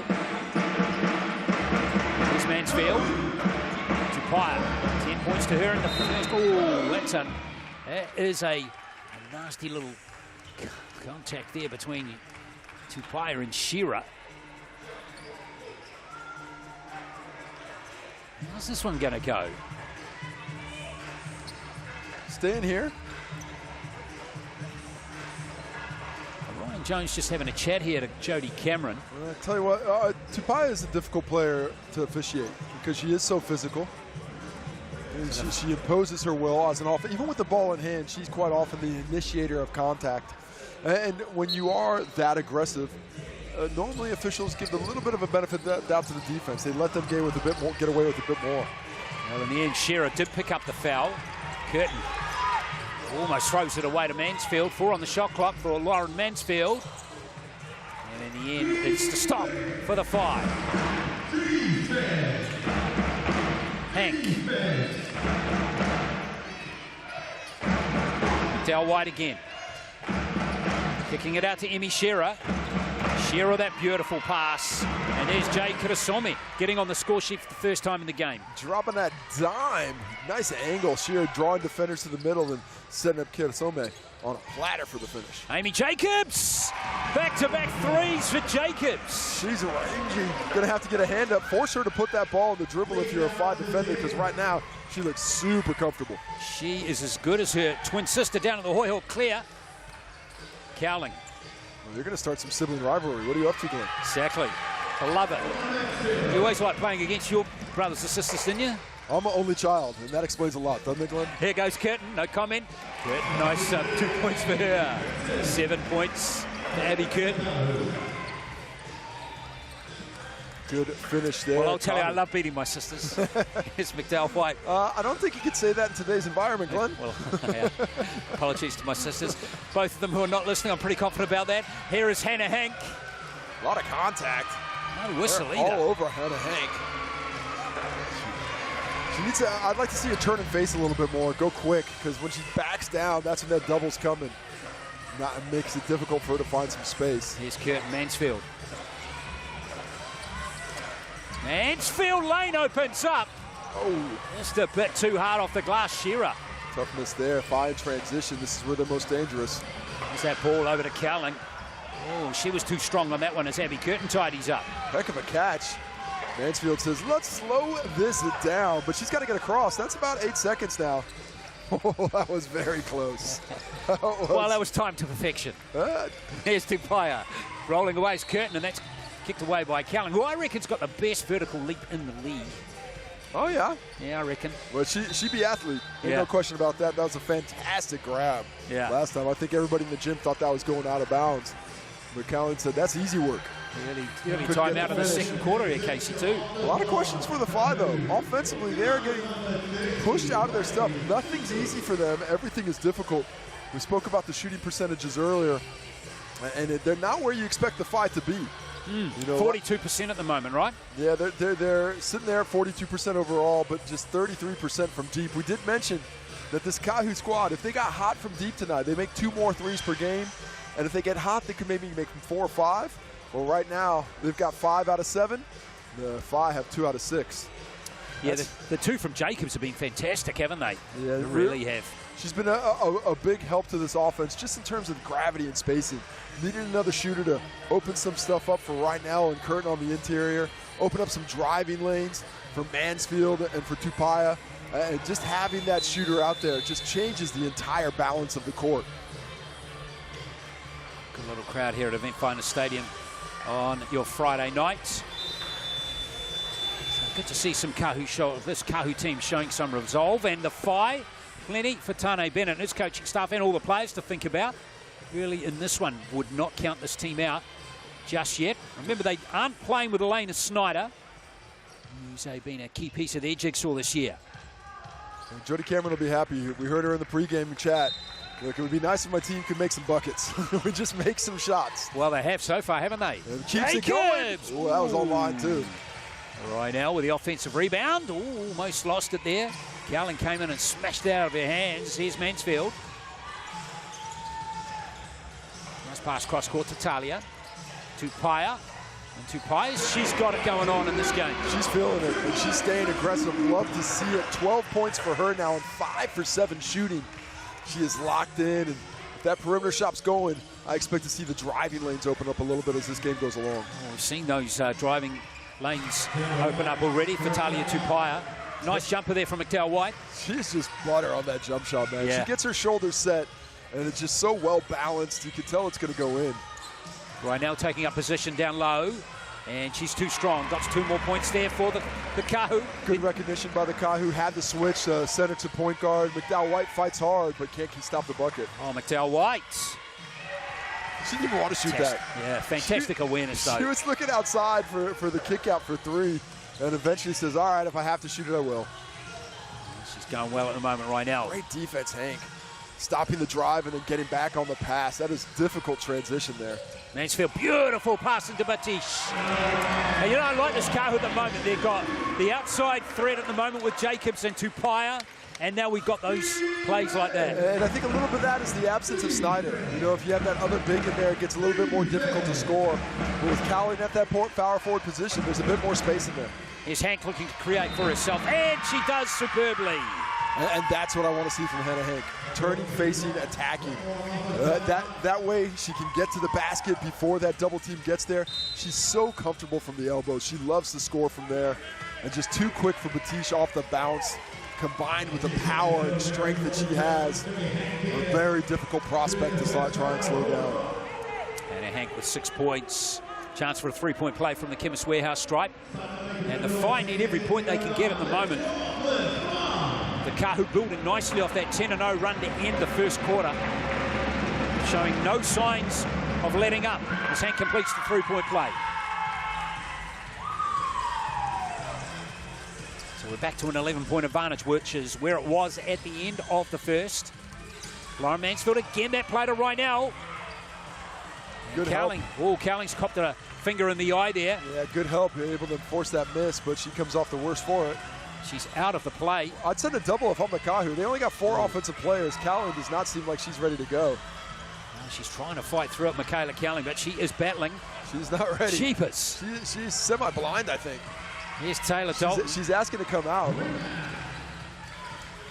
Yeah, Tane Bennett looking to... And there's a turnover. Here comes Hannah Hank. 2-on-2 situation. How about the defense of Hannah Hank? What is she in the league in steals? Is she 4th in steals? I mean, I'm going to have to check out these stats really quick, but I was looking through today. I was just so impressed by her all-around game. She's 2nd overall in steals at 2 per game. Yeah.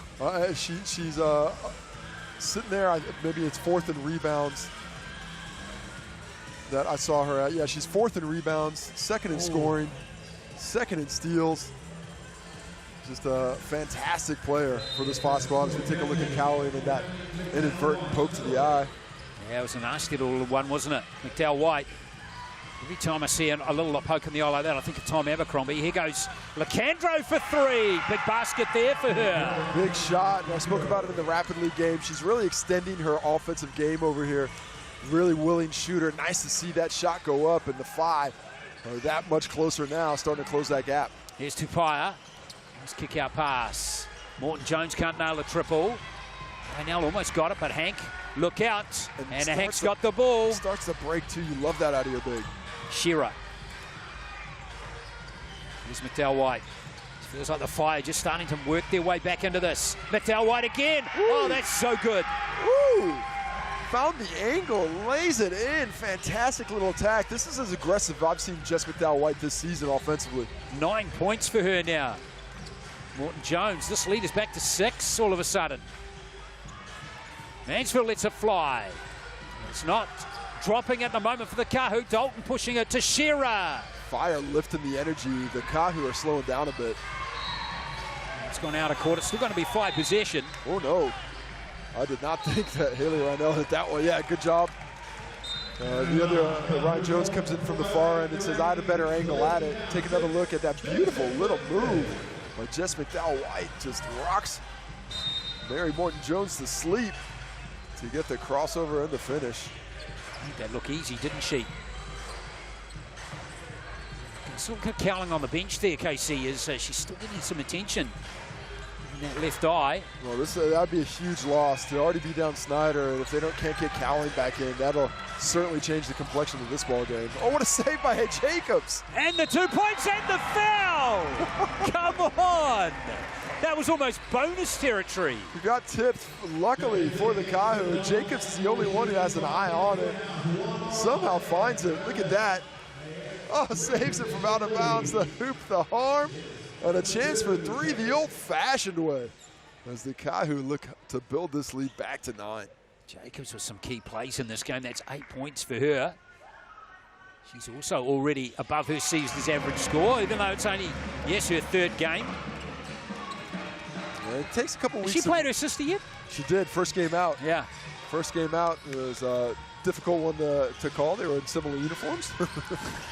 At least they're not on the same team, right? Makes it harder. It does. Hank misses that jumper. If I'm the Kāhu, that's a win. If Hank's shooting that jump shot, not attacking the rim, that's a win for me defensively.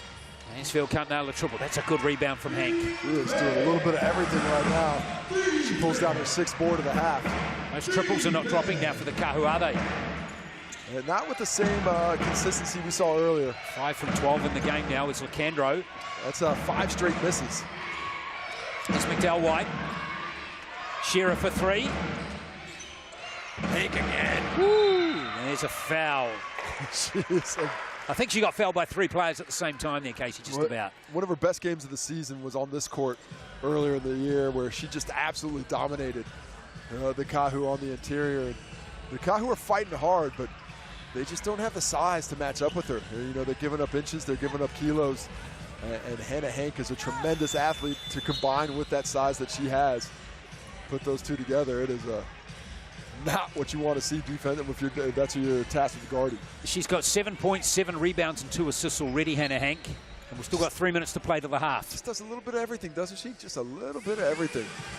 And she looks like she'd be great to coach too. Really comfortable. Just zoned in. Oh, Cowling back out there. And maybe... Oh, Mansfield seals it. Saves it, sorry. That was a lucky break there for the Kāhu. Batish. Over to Amy Jacobs. Jacobs. Travel called. Yeah. Taking steps there. Just dragging that right foot. Yeah. Dalton really doing a nice job of moving the feet, staying with her, making that little stop and pop a little bit more difficult than it looked initially. Cowling, good to see her back out there though, by the way, isn't it? Lacandro. Tight defense played by the Kāhu, and they've got the turnover. That was really physical play by Curtin and Tupaia in particular. Great help from Tupaia on the weak side, stays there and is able to get in quickly to force that turnover. Batish. Curtin up high. It's a tough lineup that the Kāhu have got out there at the moment. Mansfield is a low percentage play, unusual to see her. Oh, certainly that was blocked, wasn't it? Yeah, that was. It stays here, but Mansfield feeling like she got hit on the arm there. Oh, it's... Oh no, she's changed her. The ref's changed her mind. He said this way, now he's come back the other way. Everybody's confused. Whose ball is it? Whose ball is it? Come back this way, guys. It's Kāhu possession. I think we got there. Took the long route to that decision. It is difficult to be able to see at all times. Here's Batish. Now Jacobs a 3. Hank with the rebound. Closing in on 10 rebounds already for Hannah Hank, and there she is, great ball skills. Lacandro for 3 points, can't get it. There's Cowling with the offensive rebound. Hank can't put it back. Another rebound. Fighting for it, Cowling gets there first. Oh, it's tough, isn't it, out there, McDowell-White. Dalton for 3. And then it goes for Taylor Dalton. The broken play comes back this way. First points off the game for the Tall Fern as we see Mansfield back to a 6-point game. Mansfield again. And there's Hank picking up the loose ball. I don't think Tane Bennett will mind that his team's under a bit of scoreboard pressure here, Casey. It's to see his players put under pressure. I think he will. He wants these wins, man. He doesn't want... he's counting those wins. They're looking at the number 1 seed. They got to get that done. Okay. Here's Lacandro. Here's Rynell. Jodie Cameron's going to call a timeout. Oh, look at this post by Curtin. She hustles down, but the Kāhu decide to go the other direction. Here's Batish over to Tupaia. Talia Tupaia Oh, that didn't go in. It did. Wow. Crazy. By far the best game she's played this season. 6 for 8 from the field now. She's got 14 points in the first half, 4 assists to go along with it. Has that ball on a string, and the Kāhu looking like the team that Coach Jody Cameron envisioned at the start of the year. Fast, quick, up and down the court, mobile, taking advantage where they can. An 8-point victory. And they have set themselves up very well here in the first half in front of a home crowd that is liking what they're seeing for the first time in a while. Exactly. Well supported too by Jakers with 9, Kurt with 7, Rhinell 6, and Mansfield 3. There's your free moolah from Waitomo. Just scan that QR code, folks. Follow the prompts and help yourself to free moolah. Thanks to Waitomo Fuel Stop. Leading scorer for the Phi at the moment is Hannah Hank with 7. She's got 10 rebounds already. 10 rebounds. She is just tremendous. And she's had some great games this season, but I think none better than the way she played against the Kāhu earlier in the season. I'm going to string through those stats to see if I can't find that bait, but I think it was about it was 20 and 15, 20 and 16 in the game earlier this season.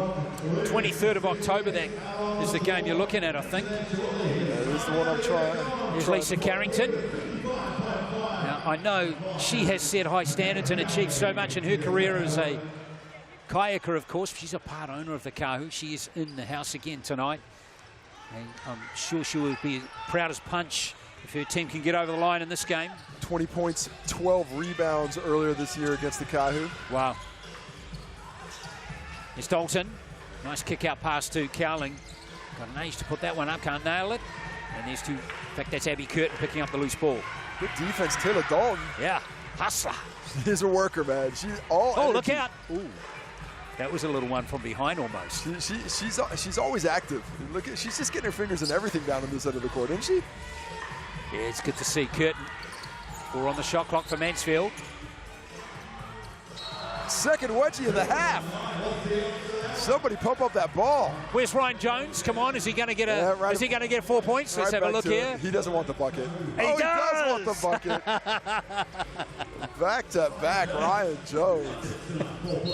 100% on the night. I'm not giving him credit for that. Those shots go to the people who shot it. Here comes McDowell White. What would sport be without a bit of humour? Timeout. The BNZ player timeout for the Tauranga Phi. And it's your chance to get a ticket to the big game, but get in quick. Last week is the last chance. Scan that QR code right now and try and get to games in your local area. Limited tickets on hand, your last chance at it. All thanks to the BNZ, inspiring that next generation of Aotearoa's basketballers. See if it might be one of the future hoopers on these courts gets to sit sideline next week if you use that QR code you see on screen now. And there's likely to be a lot at stake in those games too next weekend, as these top 4 teams shake down for the semi-finals. McDowell White, 5 on the clock. It's down to Shearer. Dalton can't grab the rebound. And given the context of this game, I think the Kāhu will be very pleased with the fact they're taking an 8-point lead into the half. 41-33. It's the Kāhu who have got a nice buffer over the Phi.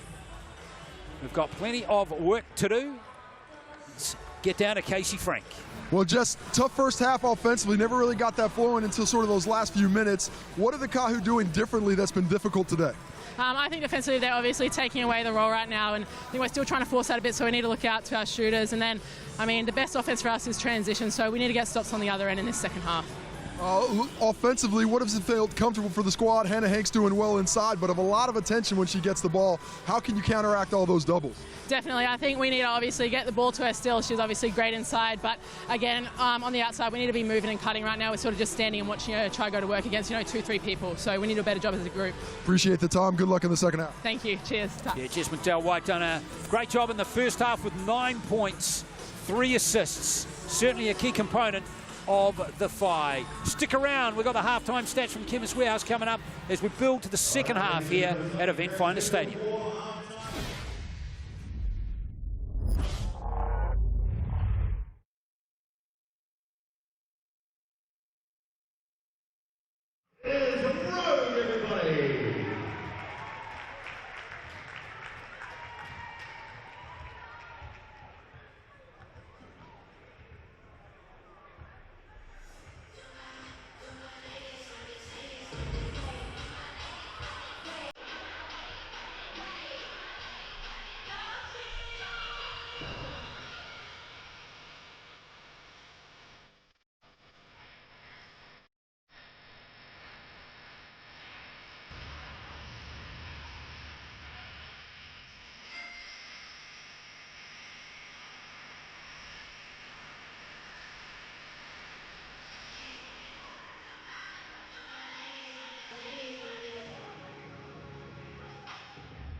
Ladies and gentlemen, how good was that? Let's hear it for our Red Dot Studios and Team Run today. Let's hear it.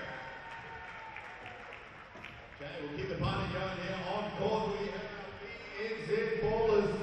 I hope they're doing better than my massage. It's going to come off for a second.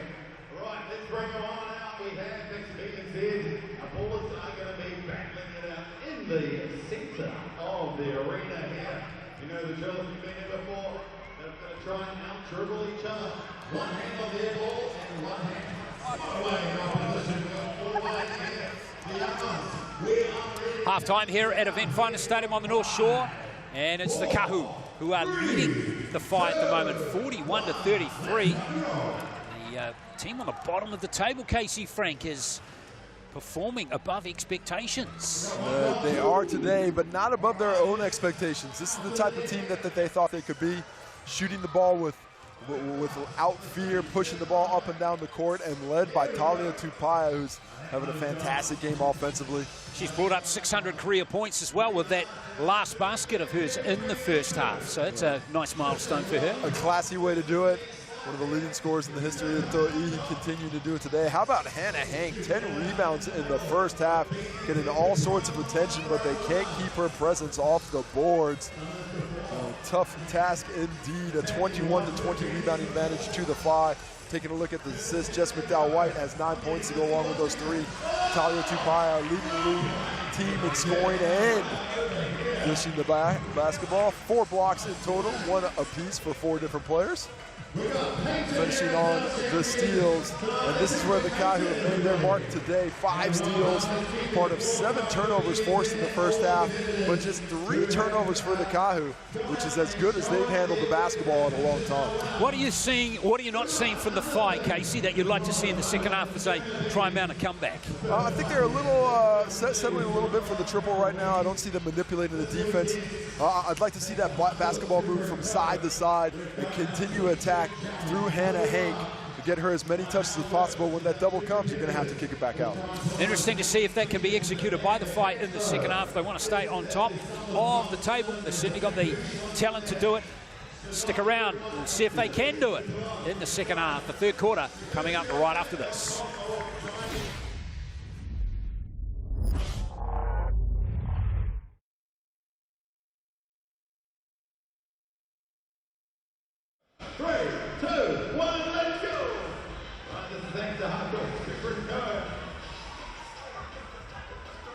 Oh, you're a big girl there. Struggling to on the first one. This could be a big one already. Every now and again, there's one that's either tied up or completely too small. So we've got already 2 of those. See here. Keep it rolling. We got the team neck rolling. There it is. Ah! Dirty play! Ah! It's all over! Attempted here. I love it. What a nickel. Right, you got 20 more seconds. Let's see how many you can get on. I love that bit of action there between the 2 girls. I don't know who's got them on, actually. The moment is very, very tight indeed. We're going to count them down, folks. Here we go. 10, 9, 8, 7, 6, 5. Oh, it's going to be a rumble in a minute. 3, hit on. 2, 1, and stop.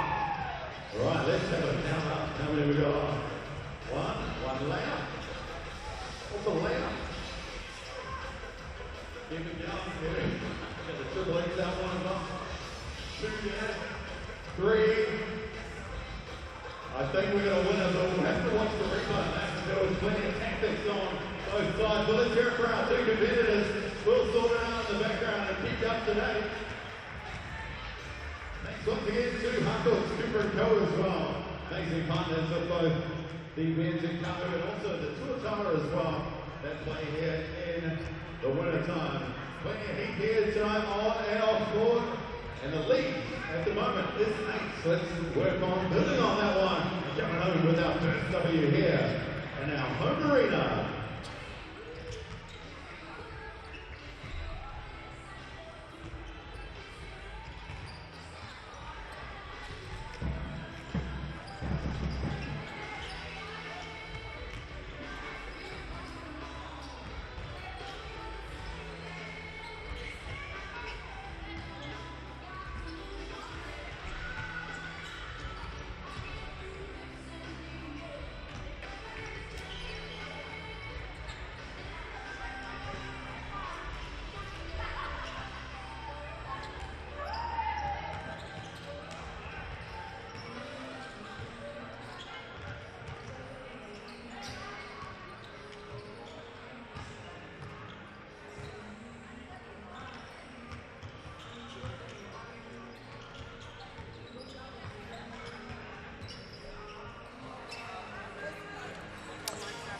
We got about 2 minutes before the start of the third quarter here with the Kāhu up by 41 to 33. Kāhu looking to get their first win of the 2025 season.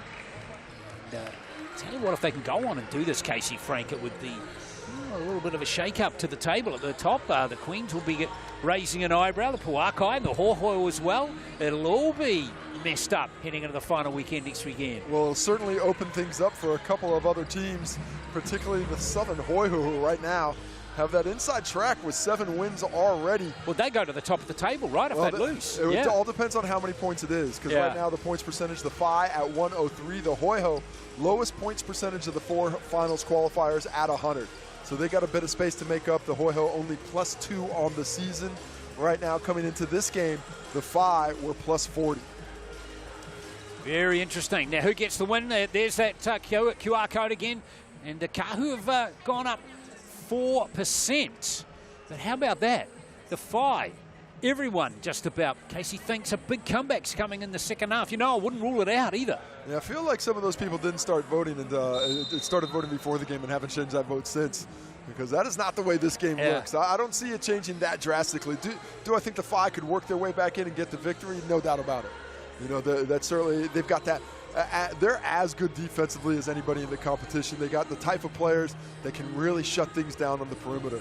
So they could make it tough for the Kāhu for 4, 5, 6 possessions in a row and get right back into it. But the Kāhu play, the way they're playing today, they're not going to get blown out. At least not from what I saw in the first half. Yeah, they seem to have just rolled their sleeves up and playing with a much better fire in the belly there, especially the starting 5. Consistency of effort. You're certainly right there. I think what we've seen from both ends has been really fantastic here for the first half. But, of course, the reason you don't have a win yet on the season is quite often because of the consistency. And they haven't been consistent from half to half. Here, the second to last weekend of the season, they've got just 2 games left after this. Can they find 20 more minutes of excellent basketball? Most importantly on the defensive end. Offense is going to take care of itself.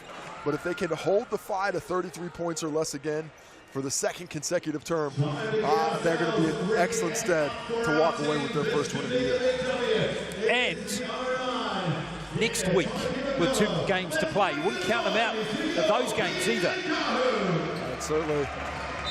It's not over. The Kāhu have as much to say in who's going to finish where in the finals as anyone else. Games next week that are certainly going to be important to the teams that they're playing. So lots of intrigue coming into the start of this. Hannah Hank. Oh, somehow Shearer catches that. Got those long arms. Emmy Shearer kicks it out to Cowling. Cowling can't get it underway, and Mansfield. I tell you, the Kāhu escaped there with they were very lucky. They were lucky. They had the Phi had numbers on the glass, but the ball just did not bounce to them. Rynell threads the needle. Tough angle. Nice pass from Tupaia, and Curtin it was. Oh, Jacobs! Ooh, that's pretty. Going to the baseline, back to the middle, and she gives him the ice cream man, the little scoop to finish. Well, in the end, this might just be the Kāhu's night. Due to the start of this third quarter. Oh, we got an offensive foul. Foul on Hannah Hank on the illegal screen. That looked like a little two-way pushing to me. Extending the arms. Hannah Hank's been dealing with a lot of physicality today. Occasionally when you want to get a little bit of a get back, but extends the arms right in front of Ryan Jones there. He makes the easy whistle call. Well, that's Hank's just first foul. Rynell. Look how active Hannah Hank is on Rynell. Yeah, Jiminy's. That's impressive side to side. Yeah, she has to work super hard just to try and create half a yard. Here's Tupaia trying to do the same on Emmy Shearer. They're having quite the battle as well. That's got to be a foul. And Shearer's third foul, by the way. Here comes Taylor Dalton. He's going to check in for Shearer here because they don't want her to get that fourth one. And Talia Tupaia has been targeting Shearer. It's not that Shearer's a bad defender. It's just that she does not have the bone marrow to be able to keep her from where she wants to go. She does not have that thickness. Tupaia. No, you did right.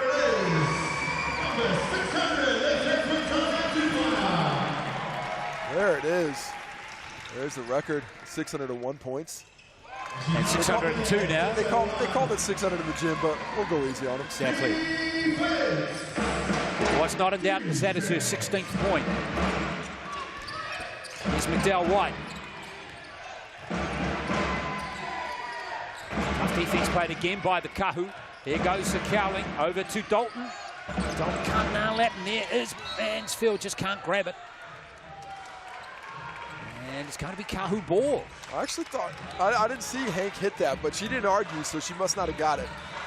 Or either that or she's just, smart and understands that arguing with refs doesn't get you anywhere. There's Mansfield again. Now Jacobs.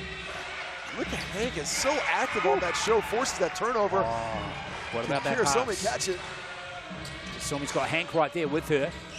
Cowling gives it to McDowell White, who started it all. Cowling. It's Hannah Hank, and there's a foul by Tupaia. She went down hard. Hannah Hank hit from behind there. They're going to talk about this foul a little bit. I didn't see anything untoward. It was, but I only saw the block from behind. Look at that great position. Tupaia goes, oh yeah, that's unsportsmanlike. Well, let's have a look here.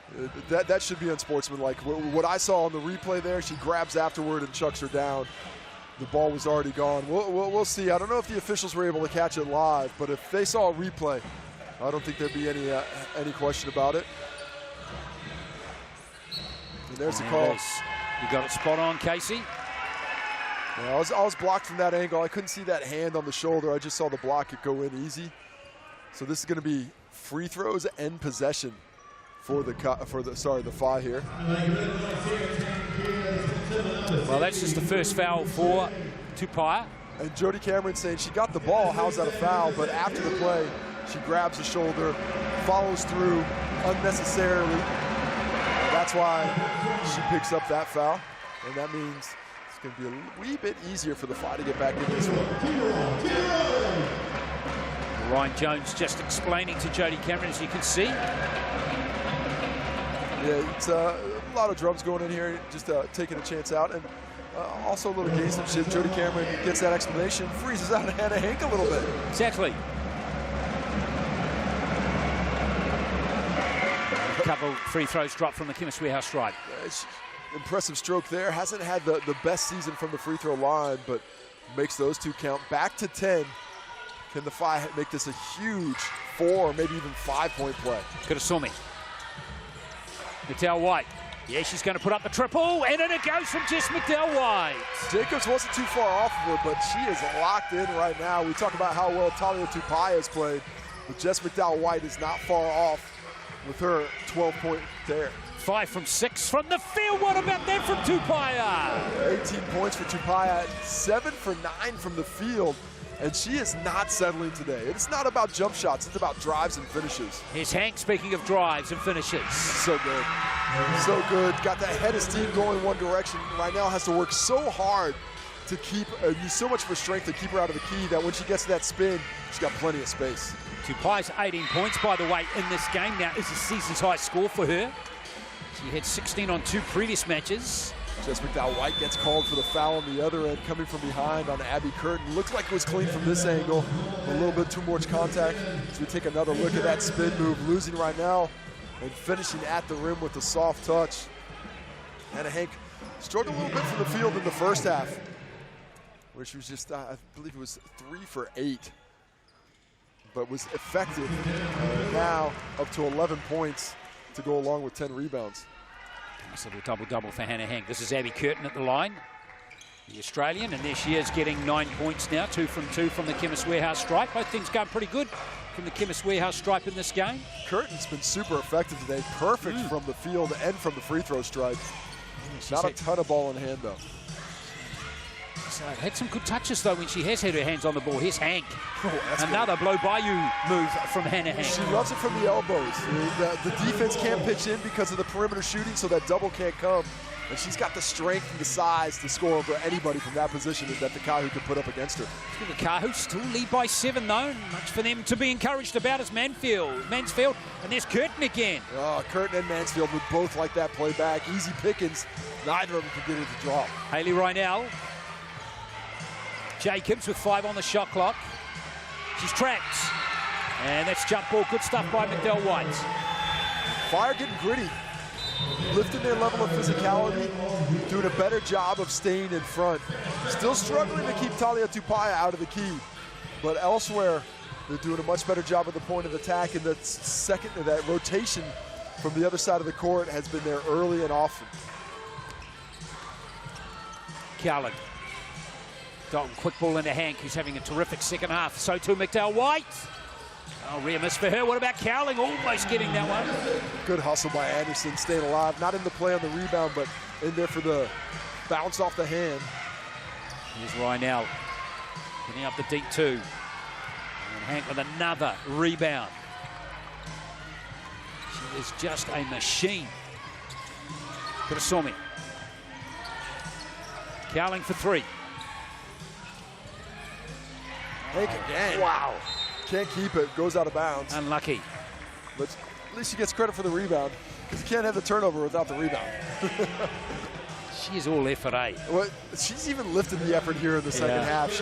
And it's not just on the glass where she's become a one-woman wrecking crew, but defensively, what I've been impressed by is her agility on the perimeter. And take another look at this rebound. All those orange jerseys. That's my rebound. Unfortunately, can't keep her balance as she goes to the hardwood. But on this side of the court, when she's been showing on balls, her rotations, defending the ball off the bounce, just been impeccable. Here's Rynell. Mansfield. Plenty of pink jumpers there. Beautiful pass into Rynell. Mansfield tried that play earlier in the game, and that is one of her favorite little passes in the pocket there. That time Rynell's able to corral and finish. 8 points for Rynell. Nice play from Kirasome. It's nicely weighted off the glass. Nice aggressiveness. I think everybody on this FI team needs to stay aggressive. You can't just try and play for the 1 and 2 players in McDowell White and Hank. You got to keep that defense honest all over the court. Tupaya checking back in the game now for Jacobs. Yeah, alarm bells are just starting to ring in that FI camp again with Tupaya back out there. Lead down to 7, 5 minutes to play. This 5 minutes, I think, may determine the ball game. If the Kāhu can keep this distance, they'll be in great stead. If the Fire are able to close it here in the third, I think they're probably in better shape to take the win in the fourth. Mansfield. Oh, Hank was in the road. Bad news for the Kāhu. Here's Anderson, reverse. Strong drive, Asia Anderson. And shows off the soft touch on the spin off the glass. Gets the English for the finish. Nice 2 points there. First points of the game for Anderson. Here's Dalton. Nice fake at the three-point line. It's a really smart play from Dalton. Yeah, really good job manipulating the defense of Anderson on the closeout. So concerned about that triple going, that space opened up for the drive nicely. It's back to 7 again. Someone's got that force field up though, because the Kāhu maintain this margin now.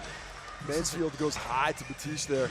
Probably want to look for the little bounce pass, drop it into the pocket with a bit of an easier angle to pull off. But unfortunate for the Kāhu, that one goes wayward. I reckon this is an important play here, Casey. They've not been able to bust through this 7-point margin for a while.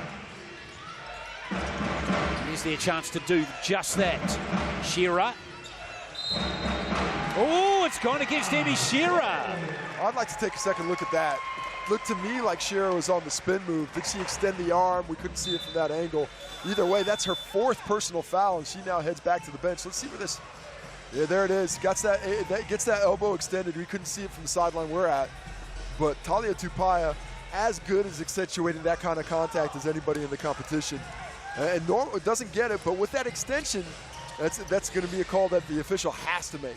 So Shearer sits down on 5 points with 4 fouls. Now here's Tupaya again. What an influence she's had on the game. That one's not going to drop, but she's picked up 2 more free throws from the Chemist Warehouse stripe. Taylor Dalton needs to take a trick out of Talia Tupaya's book, and when she feels that elbow, you got to go flying. Because Tupaya is putting her nose to the grindstone and saying, I'm getting to the cup, and nobody can stop me. See that little elbow there? Yeah. That's what Taylor Dalton was talking about afterwards, saying she's displacing me. And you just made that call down there. You got to call it down here as well. Yeah, based on that replay, she might have had a case there. Especially when it's high. You can get away with it low, but that elbow in the chest, that's one that, as a defender, you'd like the officiating crew to see. 20 points for Tupaya now. First time she's cracked 20 in a game this season. It's been great from the Chemist Warehouse stripe as well. 5 from 6. Messy for the 5. Well, nice job by Kirasome. Foul called. Well, that did not look like a foul to me. Dunk's gone on Cowling. No, that's on Emma Schroeder. Schroeder, yeah. So, I guess she was on the backside when she was fighting for it, but she was one of the first ones there. That is a tough whistle for the 4-time champion Westlake. How is that a foul? She's got her... I got to say, I am not a fan of that call. I don't understand. She had her hand on the ball first. Yeah, Kirasome took it, but you're allowed to keep your hand there. Well, she couldn't really get the hand out either. I don't understand why that's a foul. Tough whistle there for the Kāhu. McDowell White, Kirasome. Over to Lecandro. This defense is super keen by the Kāhu. 2 seconds on the shot clock. McDowell White. Hank with the offensive rebound and the foul by Batish. Yeah, Batish is doing what she can down low, but it's going to take 2 bodies to box out Hannah Hank going on. And if I'm Batish, if I'm Rynell, if I'm Curtin, and I'm one of those bodies, I am screaming at those guards, get over here. you're the person you're defending, they're getting back. We need help down here. We need somebody in front. We need somebody behind. Because if she's not corralled, she's going to get out in that prairie and roam free. Anna Hank still going super good in this game. 14 points with that free throw. 13 rebounds. Hank gets 2. She's done pretty good from the Chemist Warehouse stripe, around 80% this season. Back to 7 again. Yeah. See if now Kāhu respond here. Tauihi, marked by Kirasome. Look at that defense by Hank. Love it. Oh, what about that from Tauihi? Great read by Tauihi? Tauihi, yeah. The second that Hannah Hank exited that show, Tauihi right on her tail. Great read offensively. Tauihi but frustrated that one didn't fall, and rightly so. She created space for herself really well there. McDowell White, Kirasome puts up the 3. She's well off target, and there's Anderson. That's a tick next to the defensive pressure that the Kāhu have provided in the last couple of minutes. Schroeder, oh, poor pass that time, easily picked off by Lacandro. Yeah, it was a nice tip by McDowell White initially. That one needs to be a bounce pass to get through. Hank, good pass down low. Nice. Ooh, what about that block? And it's now Schroeder coming away with it. That was Asia Anderson. Yeah, well timed by Anderson, right there where she needed to be. Until we get that shot out of here. It's Tauihi. Oh, no way. Tauihi looking for a 4-pointer pretty much there. Here's Kirasome. Still remains at 7 points. Oh, blocked by right now. That is one of the blocks of the season. Block party here on Friday night at Eventfinda Stadium. Back-to-back for the Kāhu. Defense in full effect. That was awesome from Hayley Rynell. Batish, can they turn it into 2 points at this end of the court? Tauihi. And it's come off her, and it's going to be 5 ball, you'd think, from that. And it is. Yeah, I think eventually kicked by Tauihi. She feels there's some hands on the arms, but there's an uptick in physicality here as we take a look at the beautiful Rynell block. Gets that. She get that with the left? Yeah. Oh, my. Rynell's been one of my favorite players in the league these last couple of seasons. Loved it with the Pokai last year. Had a real effect on winning. Hasn't had that same impact this year because it's a tough year, but the effort's always there. Yeah, she's intense, eh? Here's McDowell White. Good look at a 2-pointer. There's Rynell, just underlining what you just said there with that play. And that's a silly foul by the Phi. It's okay to stay there, but no reason to just stick your hand in the cookie jar like that, especially when you're in the bonus. Poor recognition by the defenders there, understanding time and place and what you can do. You've been fighting so hard to get it within 7, and now you're just gifting them opportunities at the other end. Rynell, 8 points, 4 rebounds, and a block now. She's at the Chemist Warehouse stripe. 59% from the free throw line this season. The Kāhu now 8 for 10 from the Chemist Warehouse stripe today. That's not bad. Rynell gets the second. Keeps that lead nice and handy.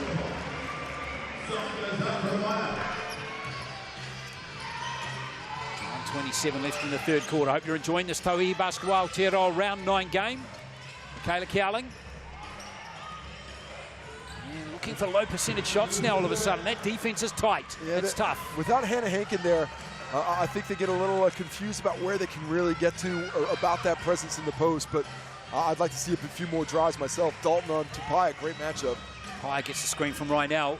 Beautiful pass into Rynell, and the foul. That's just too good. Tauihi is really manipulating the defense well here in tonight's game.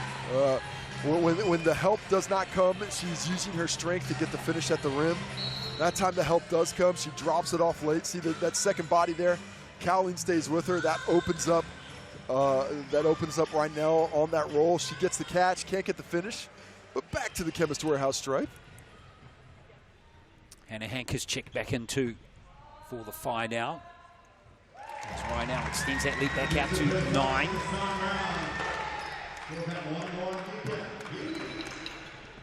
Been a very even quarter. Kāhu outscoring the Phi 17 to 15 now. Pretty much going basket for basket the whole quarter. The Kāhu, I think, have weathered an early storm. Those 5 minutes, I was wondering about those 10 points. Well, it's exactly where the Kāhu want it to be. Can the Whai respond in the last minute? And get a little tighter. Batish with a foul there that she didn't need, but it's balls on the sideline, so not too much damage done. Well, that will take Kāhu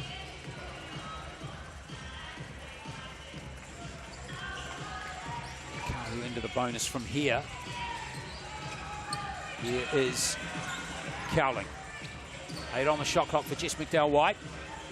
Kicks it out to Dalton. Hank trying to get it more. Tauihi. Coming out of her cylinder to get that one. That's what I'm talking about. Guards have to come and rebound. If that wasn't Tauihi, that would have been Hank for the putback.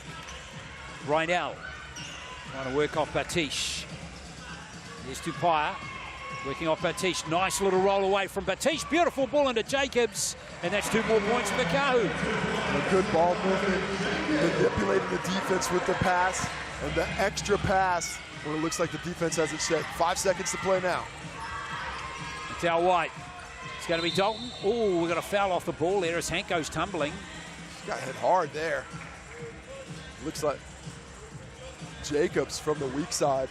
That's going to be free throws.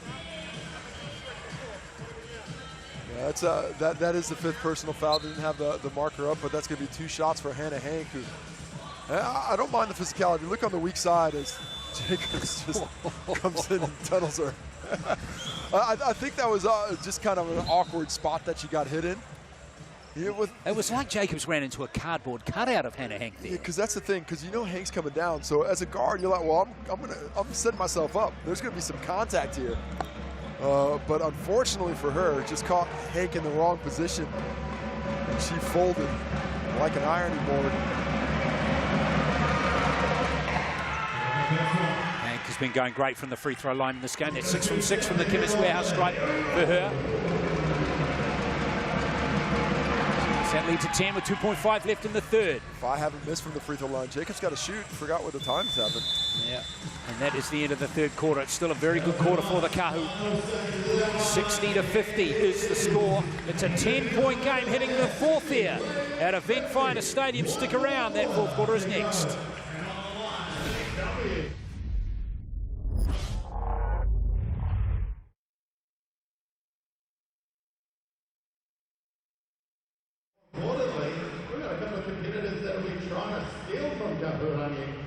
Trying to get as many South Atlantic New York pieces as they can. Let's count them down. Here we go. 3, 2, 1. Let's go, girls. Let's see how many they can dribble on up and shoot. If you get one, then you run to Kāhu. He'll give you a slice of delicious New York pizza. Thanks to South Authentic New York pizza. Right. Let's jump here. He's getting here. Good shot. Good on the thing. Swoosh. One on each end. We've got 2 pizzas so far. Let's keep it rolling. Let's see if we can get a couple big brothers and sisters as well. Still plenty of time. That one hits behind now. That's it. Looks good. That's good. Nice. Second pizza. So let's go. Let's keep it going straight on to the next one. Oh, what a stuff on the hoops here. Next one. Yes. Right down the hamburger middle. 2 there, you got 10 seconds, guys. 10 seconds. Counting you down again. 5, 4, 3, 2, 1, and button it on. Well done.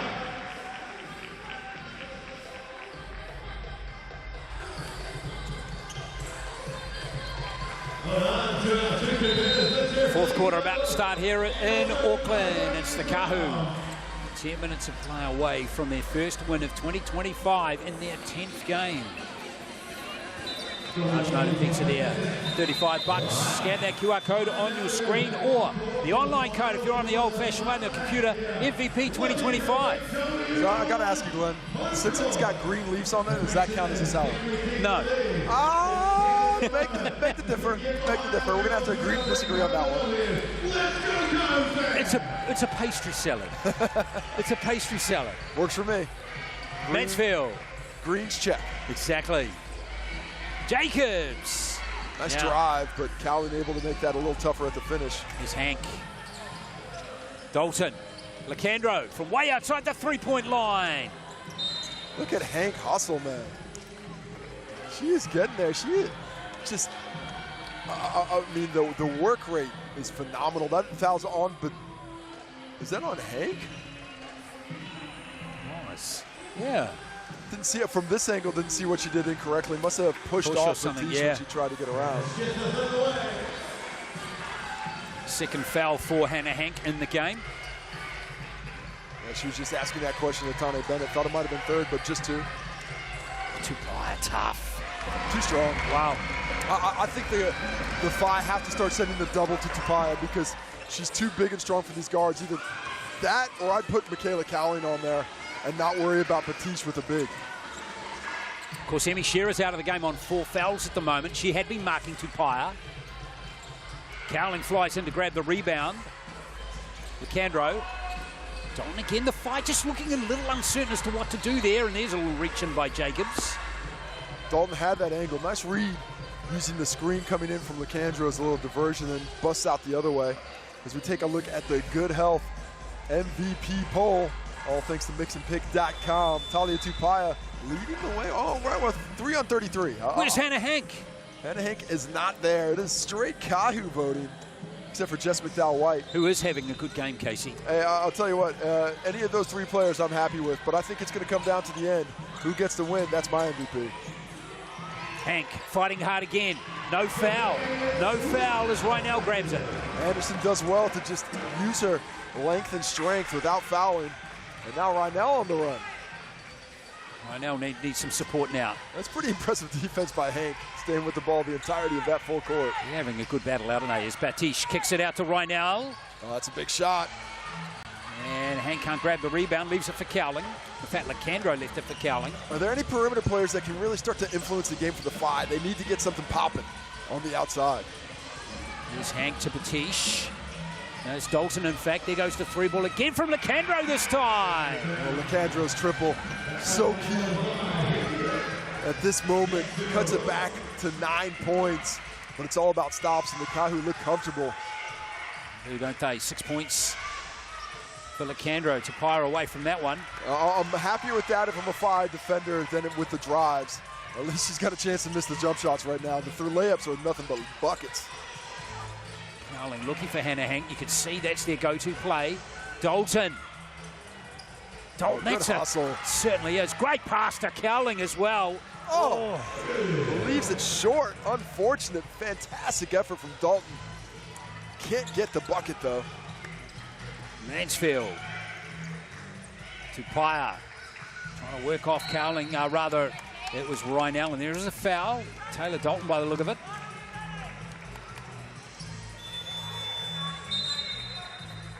When you bring Emmy Shearer back into the game, Casey, 7:29 to play. I do it now, and I just wouldn't have her guard Tupaya. You need a little bit more punch offensively. The jump shots just aren't falling at the rate that you need them to. 6 for 23 are the Phi right now. How about we mentioned how good that the Kāhu were shooting earlier. Remember when they were 5 for 7? 5 for 17. It was dried up for them from deep. Curtin. Tough basket from Abby Curtin. How many tough baskets like that have we seen in the game? Yeah, I know Hank's the biggest, strongest player on the floor, but overall, the Kāhu are winning this arm wrestle. They are imposing their will physically on their defenders right now. McDowell-White times the pass pretty well to Hannah Hank. Hank fighting hard. She's not going to win that battle either. 3 bodies there, just too much for her to get that finish. Does well on the steps, but just can't find that angle. And now the Kāhu are really starting to taste that first victory of the season. Where has this basketball been all season from the Kāhu? They are playing tough. Curtin can't get that finish, and a transition opportunity for the Phi if they can take advantage. McDowell-White opens up. There's 2 easy points for Jess McDowell-White. She hasn't had 2 easy points like that for a while. She had a great first half, did Jess McDowell-White, where she really got things going. 10 points at halftime, up to 14 now. Jody Cameron calls a timeout. She didn't like the nature of that basket. I like the timeout because, to be honest, I think her team's a little fatigued. And I think just getting these couple minutes here, I'd probably call another timeout in 2 or 3 minutes because you want to be as well rested as possible. You don't want to get this in the races. We take another look at that good health. Who is your game MVP? Both thanks to mixandpick.com. Amy Jacobs, she's in the chat. I don't know, is that you, Claire? No, it is. You know what? Because last night Claire Jacobs won the MVP despite Lil Dark getting 36 points in the game. Jacobs got some so Amy, I reckon the Jacobs have got a little thing going on here, Casey. Fair enough. It's up to the fans who it is. Right now, up there with 25% as well. Hank and McDowell White is 17. Tupaya all the way down to 5th on the ladder. Yeah, Tupaya's numbers again, folks, 22 points, 3 rebounds, 5 assists and a steal. Just the 2 turnovers, but +6 on the day. Second leading scorer on the Kāhu is Amy Jacobs. Rynell and Curtin, 11 apiece for the Phi. 17 for Hank to go along with 15 rebounds, 6 of those offensive. And 14 points for Jessica McDowell White. No other double-figure scorers for the Phi. 9-point game for the Kāhu. Around that 7 to 10 region ever since the end of the first quarter, when the Kāhu went on that 10-0 run. That's been the decisive scoring stretch in the game as it's turned out. Mansfield.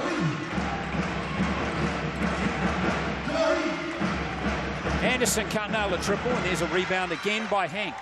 It's been pretty much basket for basket since the end of the first quarter. McDowell White for a deep 2, can't nail it. Mansfield. Kāhu doing a nice job of boxing out, controlling possession for the final 6 minutes. If they can do that, this game will be theirs. Mansfield. Jacobs. That's good passing. Ooh, no foul. Sure is rolling the dice on that one. Oh, Curtin with a 3-point play. How about Curtin with the stick-to-itiveness? Misses the first one, gets another opportunity, and makes that one count. A chance to go up 12 with the make here. Take another look at it. Shearer tries to take the charge, doesn't get it. Curtin just chucks it up because I think she thought a whistle was coming and comes right back to her like she's got magnets in those hands. Sub coming in, Rynell coming in for Batish. This is more than likely the closing group up until Talia Tupaya checks back in. So Curtin goes to the line for the 3-point play from the Chemist Warehouse stripe. She's got 13 points. How valuable for Coach Jody Cameron to be able to put Talia Tupaya on the bench right now and keep this lead. To a 12-point game.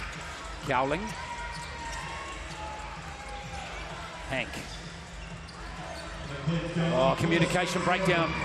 Well, Hank actually had the angle, but she decided to turn and post instead. Jacobs. Rynell.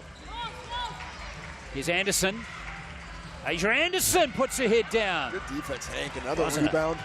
No foul either, Casey. Del White pushing the ball down to Cowling. Cowling, now that's gone off a Kāhu hand. No, it hasn't. Surely that came off a Kāhu hand. It looks kind of obvious to me. Michaela Cowling agrees. But it's sometimes the angle. It's all about the angle. Sometimes on the baseline you can't see it. I don't know if we have a good angle of that. Maybe we can take a second look, and there it is. It looks like Asia Anderson there. I don't know. Maybe, maybe not. Maybe it was a foot on the line there from Cowling. I'm not sure. Anyway, it's a timeout anyway. The 12-point game for the Kāhu. How about the Northern Kāhu? Yeah, it's good. Pulled it together. I mean, it's been a tough old year. Haven't gotten a victory yet. I tell you what, with 2 games more to play, the Kāhu, I wouldn't count them out of winning both of them the way they're playing at the moment, Casey. Well, it doesn't get any easier. It's tough. I get that. The next couple weeks, they finish at the Poakai and the Queens at home. And those are 3 teams in a row that all have their eyes set on first place. Of course, now, if the Kāhu hold on to this win, first place is open to everybody. Coming into the game, the Phi controlled their destiny. 3 wins, and they were the #1 seed. With this loss, everything is up in the air. And wouldn't it be awesome if the Kāhu just come down the stretch with 3 straight wins to just throw a spanner in the works? 100%. Also interesting, of course, with Poakai, with 3 players out last night, McGoldrick, Whittle in particular, and Abby Fogg. Now, if all of those three come back in, that's going to be interesting for their last regular season game against the Kāhu, isn't it? In Christchurch. Here's Rynell. That's Curtin. Curtin rattles it in. Big shot, Abby Curtin. Nice pass right now, penetrating bounce. Draws in defenders from the outside, opening up that opportunity. And now 15 points. This is the biggest lead of the game. 17 points and 8 rebounds for Curtin. Unsung hero for the Kāhu in this contest. Well, keep on singing, Glenn, and you can make it happen. Illegal screen on Hank again. That's her second illegal screen. Her third offensive foul in this half. She had that other one on the rebound. Take another look at it. Come on now. What are we talking about? Minimal contact there, what are we talking? Yes, she has the arm up, but she's set. That's a bit soft. I don't think Schroeder even felt that one. Oh, she felt it, but I still don't think it's a foul. Yes. Well, that's Mansfield with a beautiful pass. Stop it. Back to back. Put this one in the chili bin. The Kāhu are running away with it. What a shot there from Curtin. 20 points for her. Shearer.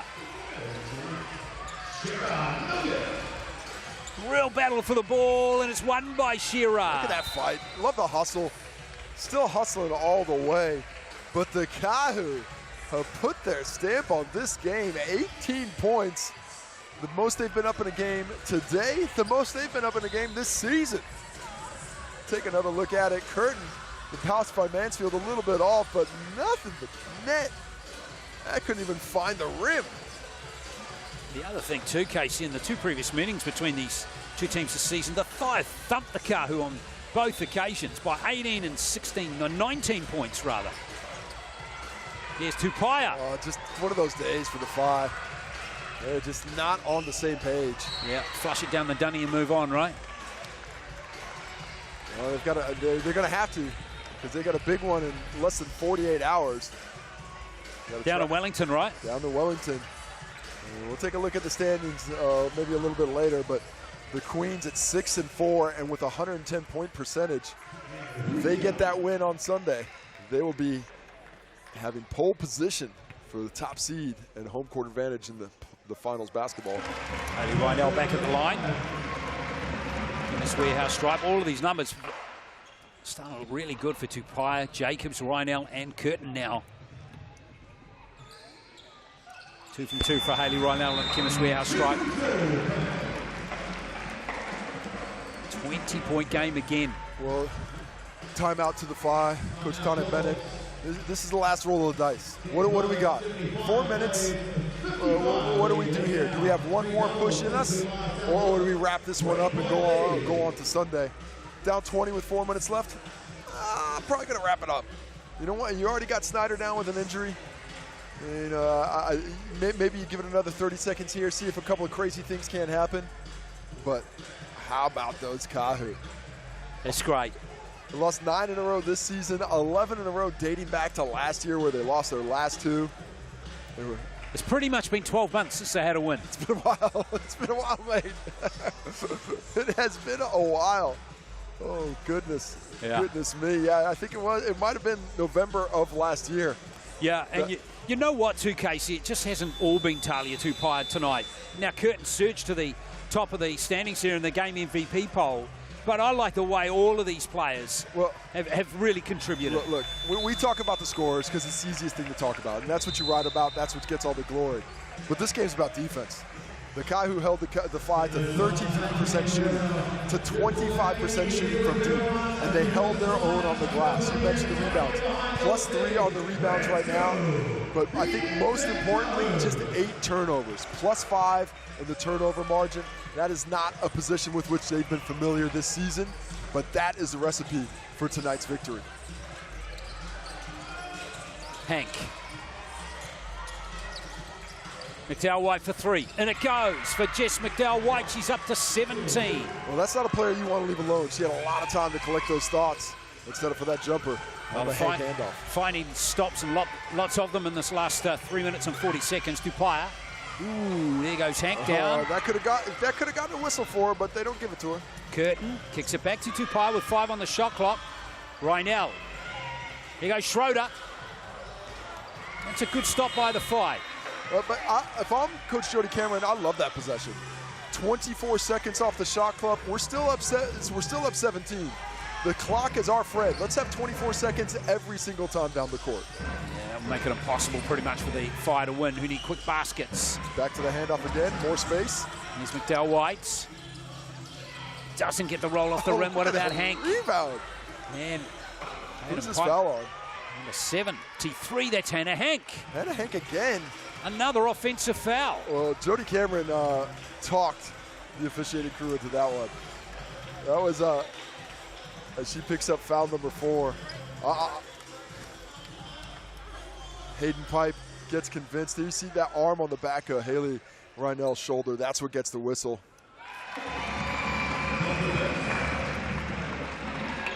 That puts the Kāhu in the bonus as well. I think the Kāhu just recognized that Hannah Hank's not down low, so they go in there. It's a chance for Abby Curtin to get a rebound here. Cowling gets it instead. Here's McDowell White. Shearer putting up the 3. Hank fighting hard again, and this time it's going to go against Haley Reinell. Hey, Hannah Hank got a call. I'll tell you what, man. It's all in the spirit of the game, and it's a good foul. She's drawn 7 fouls. That's 8 on that one. She's been fouled another 8 times. They have been all over her. There's been a high level of physicality she's had to deal with, and she's done it with a smile on her face all day long. She's come out with pretty good numbers too, hasn't she? He's Cowling. Nice board, Curtin. Curtin now, really good numbers. She's 1 rebound away from a double-double.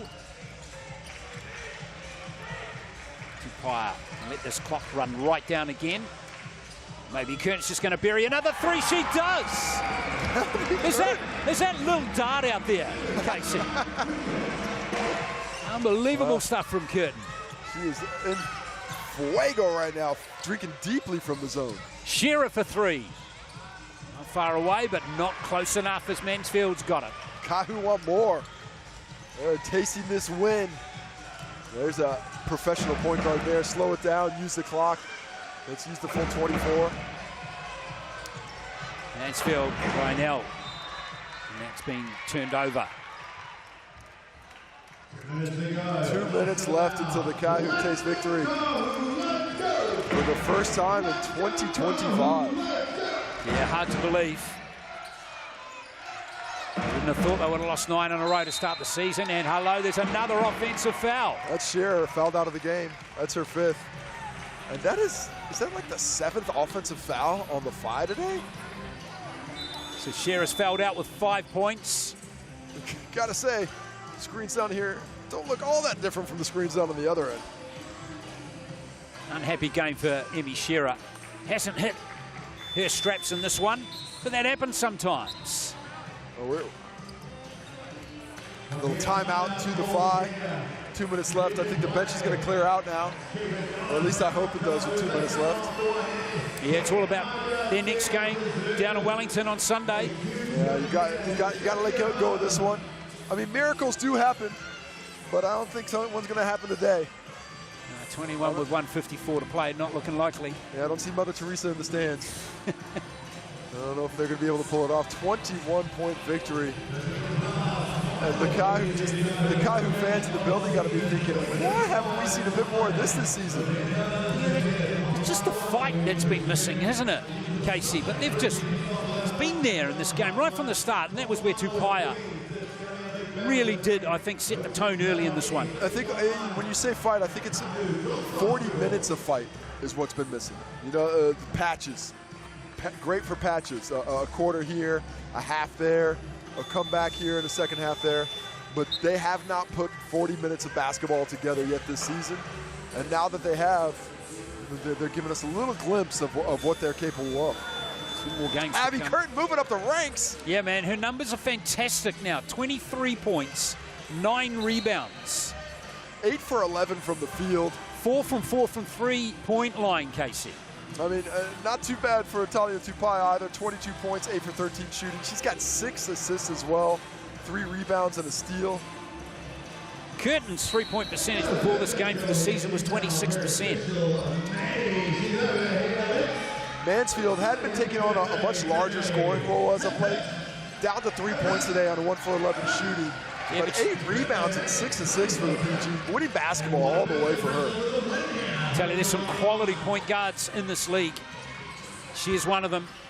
Ain't no nights off for point guard. Tauihi.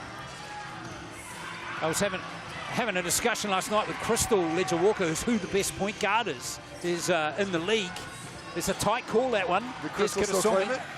Yes, Hank. She gave it to Christy Wallace just. Yeah, she's a big Wally fan. Yeah. Paige Bradley, pure point guard, love what she's doing. But Jess McDowell-White, certainly there. Mansfield, she's been solid. There's some good contenders. A lot of quality across the competition. Down with the Poakai as well, Morgan Yeager. Yeah, Yeager had a terrific game last night. When really she's good. on, one of my favorites. Yeah. Love the way she plays the game. Hank. Oh, that's tough from Hannah Hank. Just strong, man. And that's one of the few possessions we've seen in the second half where she gets a catch and isn't surrounded by orange jerseys. They have paid so much attention to her today. And it's worked. She's got 19 points, but it's on 6 of 15 shooting. 17 rebounds, Casey. Yeah, that's not bad. Wow. Hank for the three-point play from the Chemistry House stripe. It's good. Bit of full-court pressure coming here from the 5. Oh, Taylor Dalton says thank you very much. Could have saw me. So does. Got to give it to a three-ball shooter, and it's Cowling from the corner. And there's a timeout called by Jodie Cameron. Still coaching to the end, Jodie Cameron, even though that margin is 15. Yeah, back in the day when I used to play, I'm like, come on, coach, we got it. We're up 15. Let's just let this go. Let's get this one over there. We got to get back to the aftermatch. Back your players. Jodie Cameron playing right to the end. One thing you don't want to do is, by some hand of fate, let this one slip out of your suit, because this would really be depressing. It's not going to happen. It's not going to happen. Anything can happen. I know it can, but it's not. I agree. It's not going to happen. I agree. 79-64. Cowling with that three, by the way, has got 7 points. He's had a tough night shooting, 3 from 12. Yeah, her offensive game hasn't hit the heights that we know she's capable of. Defensively, I think still a premier player in the competition, possibly the best defender, with her versatility, being able to go multiple places. But she, for the most part this season, she hasn't really been asked to carry that scoring load. But today, without Snyder, somebody else, we needed to pick up that pace, to be more of a weapon. Jess McDowell-White, 17 points on 53% shooting. Hannah Hank has her 20. Nobody else has more than 7, and that's Cowling. Here's Rynell. Tauihi. 7 on the shot clock. Not that that's a big issue for the Kāhu. That looked like a travel there. Tauihi. And Hank's got the rebound, her 18th in the game. Now McDowell-White with 47 seconds left. Could have saw me. Over to Cowling for another 3 from that same spot.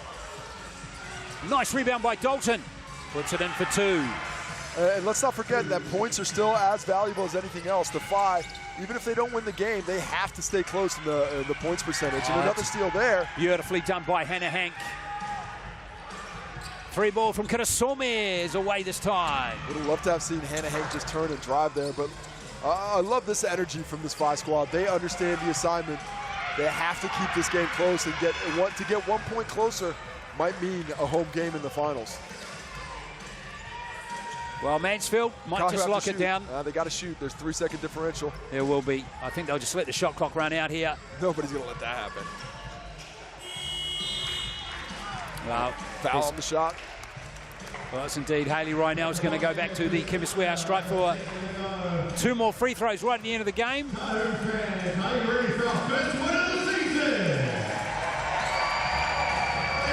It's been a long time coming, this win for the Kāhu. Who's going to be your MVP? Talia Tauihi, Abby 22 Curtin. points. Abby Curtin, 23 points. 14-9 for Haley Reinell. Make it 15 if she hits this one. Hope I didn't give her the curse, and I did not. Casey, there's still one more free throw. Make it 16 after she makes this one. Once again, hope I did not give her the curse, but it's possible. It's not possible. It was never in doubt, was it? Well, Kāhu have been a tough season for them. But finally they can celebrate. First win for 2025. 81-66 over the table-topping Whai. I tell you what, man, you may be 1-9 now, but that feels like a championship. When you win at the end of a season after that many losses, to get that pressure release just feels so good. Well, Casey, Jodie Cameron's just walking past us. The relief on her face is evident. It really is. It's a hard-earned win for the Kāhu.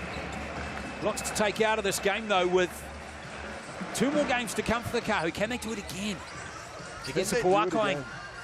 And what response are we going to get from the Whai on Sunday, too, when they go to Wellington to play the Tokomanua Queens? Got to bounce back. They were eyeing the title in first place, and now they got to be worried about slipping out of the top 2. Abby Curtin's got the MVP, 34% of the vote. Great numbers for her, 23 points, 9 rebounds in the game, and she was 4 from 4 from the three-point line. A really good win for Abby Curtin in the MVP race. But real heroes too for Amy Jacobs. Tali Tupaia touched on 22 points in the game, a season's high score for them, and she passed 600 career points. So great job by Talia Tupaia, who's getting in position here to talk to Casey, and here we go. Impressive showing by the Kāhu today. You were close a couple of times this season, couldn't put 40 minutes together as a squad. What was the difference today?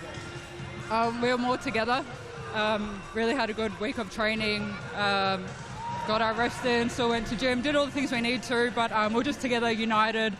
Usually in the halftime we come out and we're not together, so yeah, just united really, and it was fun as well. That made, the top of the icing, so yeah.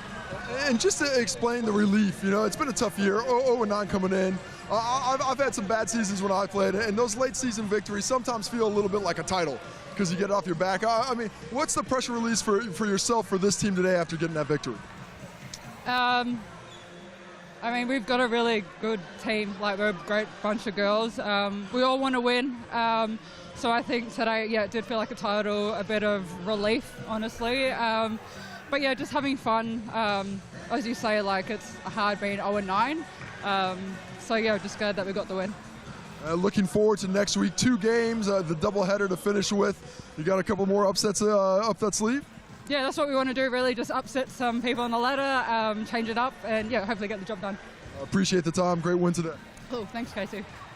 Good stuff, Talia Tupaia. Excellent all-round performance from the Tall Fern, and certainly a key figure in that win, the first for the season for the Kāhu. Let's check out the Chemist Warehouse stats, and Abby Curtin, 23 points. Hannah Hank, she tore it away pretty bravely in this game too, Casey, with good support there from Jess McDowell-White. But Lena Snyder, she was missed in hindsight big time, I think.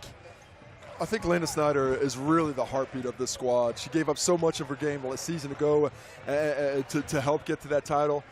Now she's missing that offensive rebound and really missing 18 rebounds for Hannah Hank. She tried to make up that, but when you lose a player of Snyder's caliber, it is very difficult to replace as a collective. That said, back to work.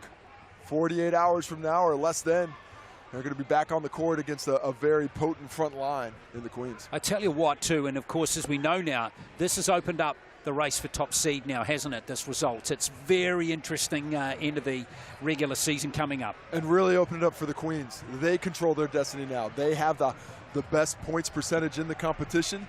If they get the 2 wins, they're going to be hosting for the remainder of their season. Going to be interesting, isn't it? Much to look forward to as we check out the updated table there. Not quite updated. So let's do our maths here. Most importantly for the Kāhu, 10 played, 1 win for them now, which is really good. And the Whai, 10 wins, 10 played, 6 wins, 4 losses now. And so that puts the Hoiho officially in first place, but the Queens with a win on Sunday against this Tauranga Whai squad. They will move into first officially. If the Whai get a win, depending on the percentage points, they could get there too. You see how tight it is. The Whai down to 102, the Hoiho pulling up the rear at 100, but the Queens with that 110. That's the top of the competition. So, needless to say, really, a big game coming up on Sunday afternoon in Porirua with the Queens hosting the Whai. And then there's a lot of intrigue with those last 3 games. There's something on all of them, isn't there? Poakai, can they bounce back? They still have a chance of moving up the ladder a little bit. What about the Kāhu? Can they back up this win? Then the Whai, their last home games against the Hoiho. Let's not forget about them either. They've been fantastic at times this season. Were brilliant the other night. Last night against the Poakai. And we're talking a lot about first place, but it all matters. You do not want to be there with no chance at home court whatsoever. Dropping out to 3 and even worse to 4. That's going to make it even more difficult. And even that last game between the Kāhu and the Queens might need to win that to secure top seed. You just never know what's going to happen. Next Sunday on this court right here, if you're in town in Auckland, maybe get around and catch yourself some good basketball. Well, shout out to the Kāhu. Great win for them here in Auckland tonight. Their first of 2025. They got the job done pretty comfortably, as it turned out, with their best performance of 2025 by a country mile. And they get the win 81-66. We hope you enjoyed the game here. And we'll catch you for more Tauihi Basketball Aotearoa on Sunday at the Whai Queens game in Porirua.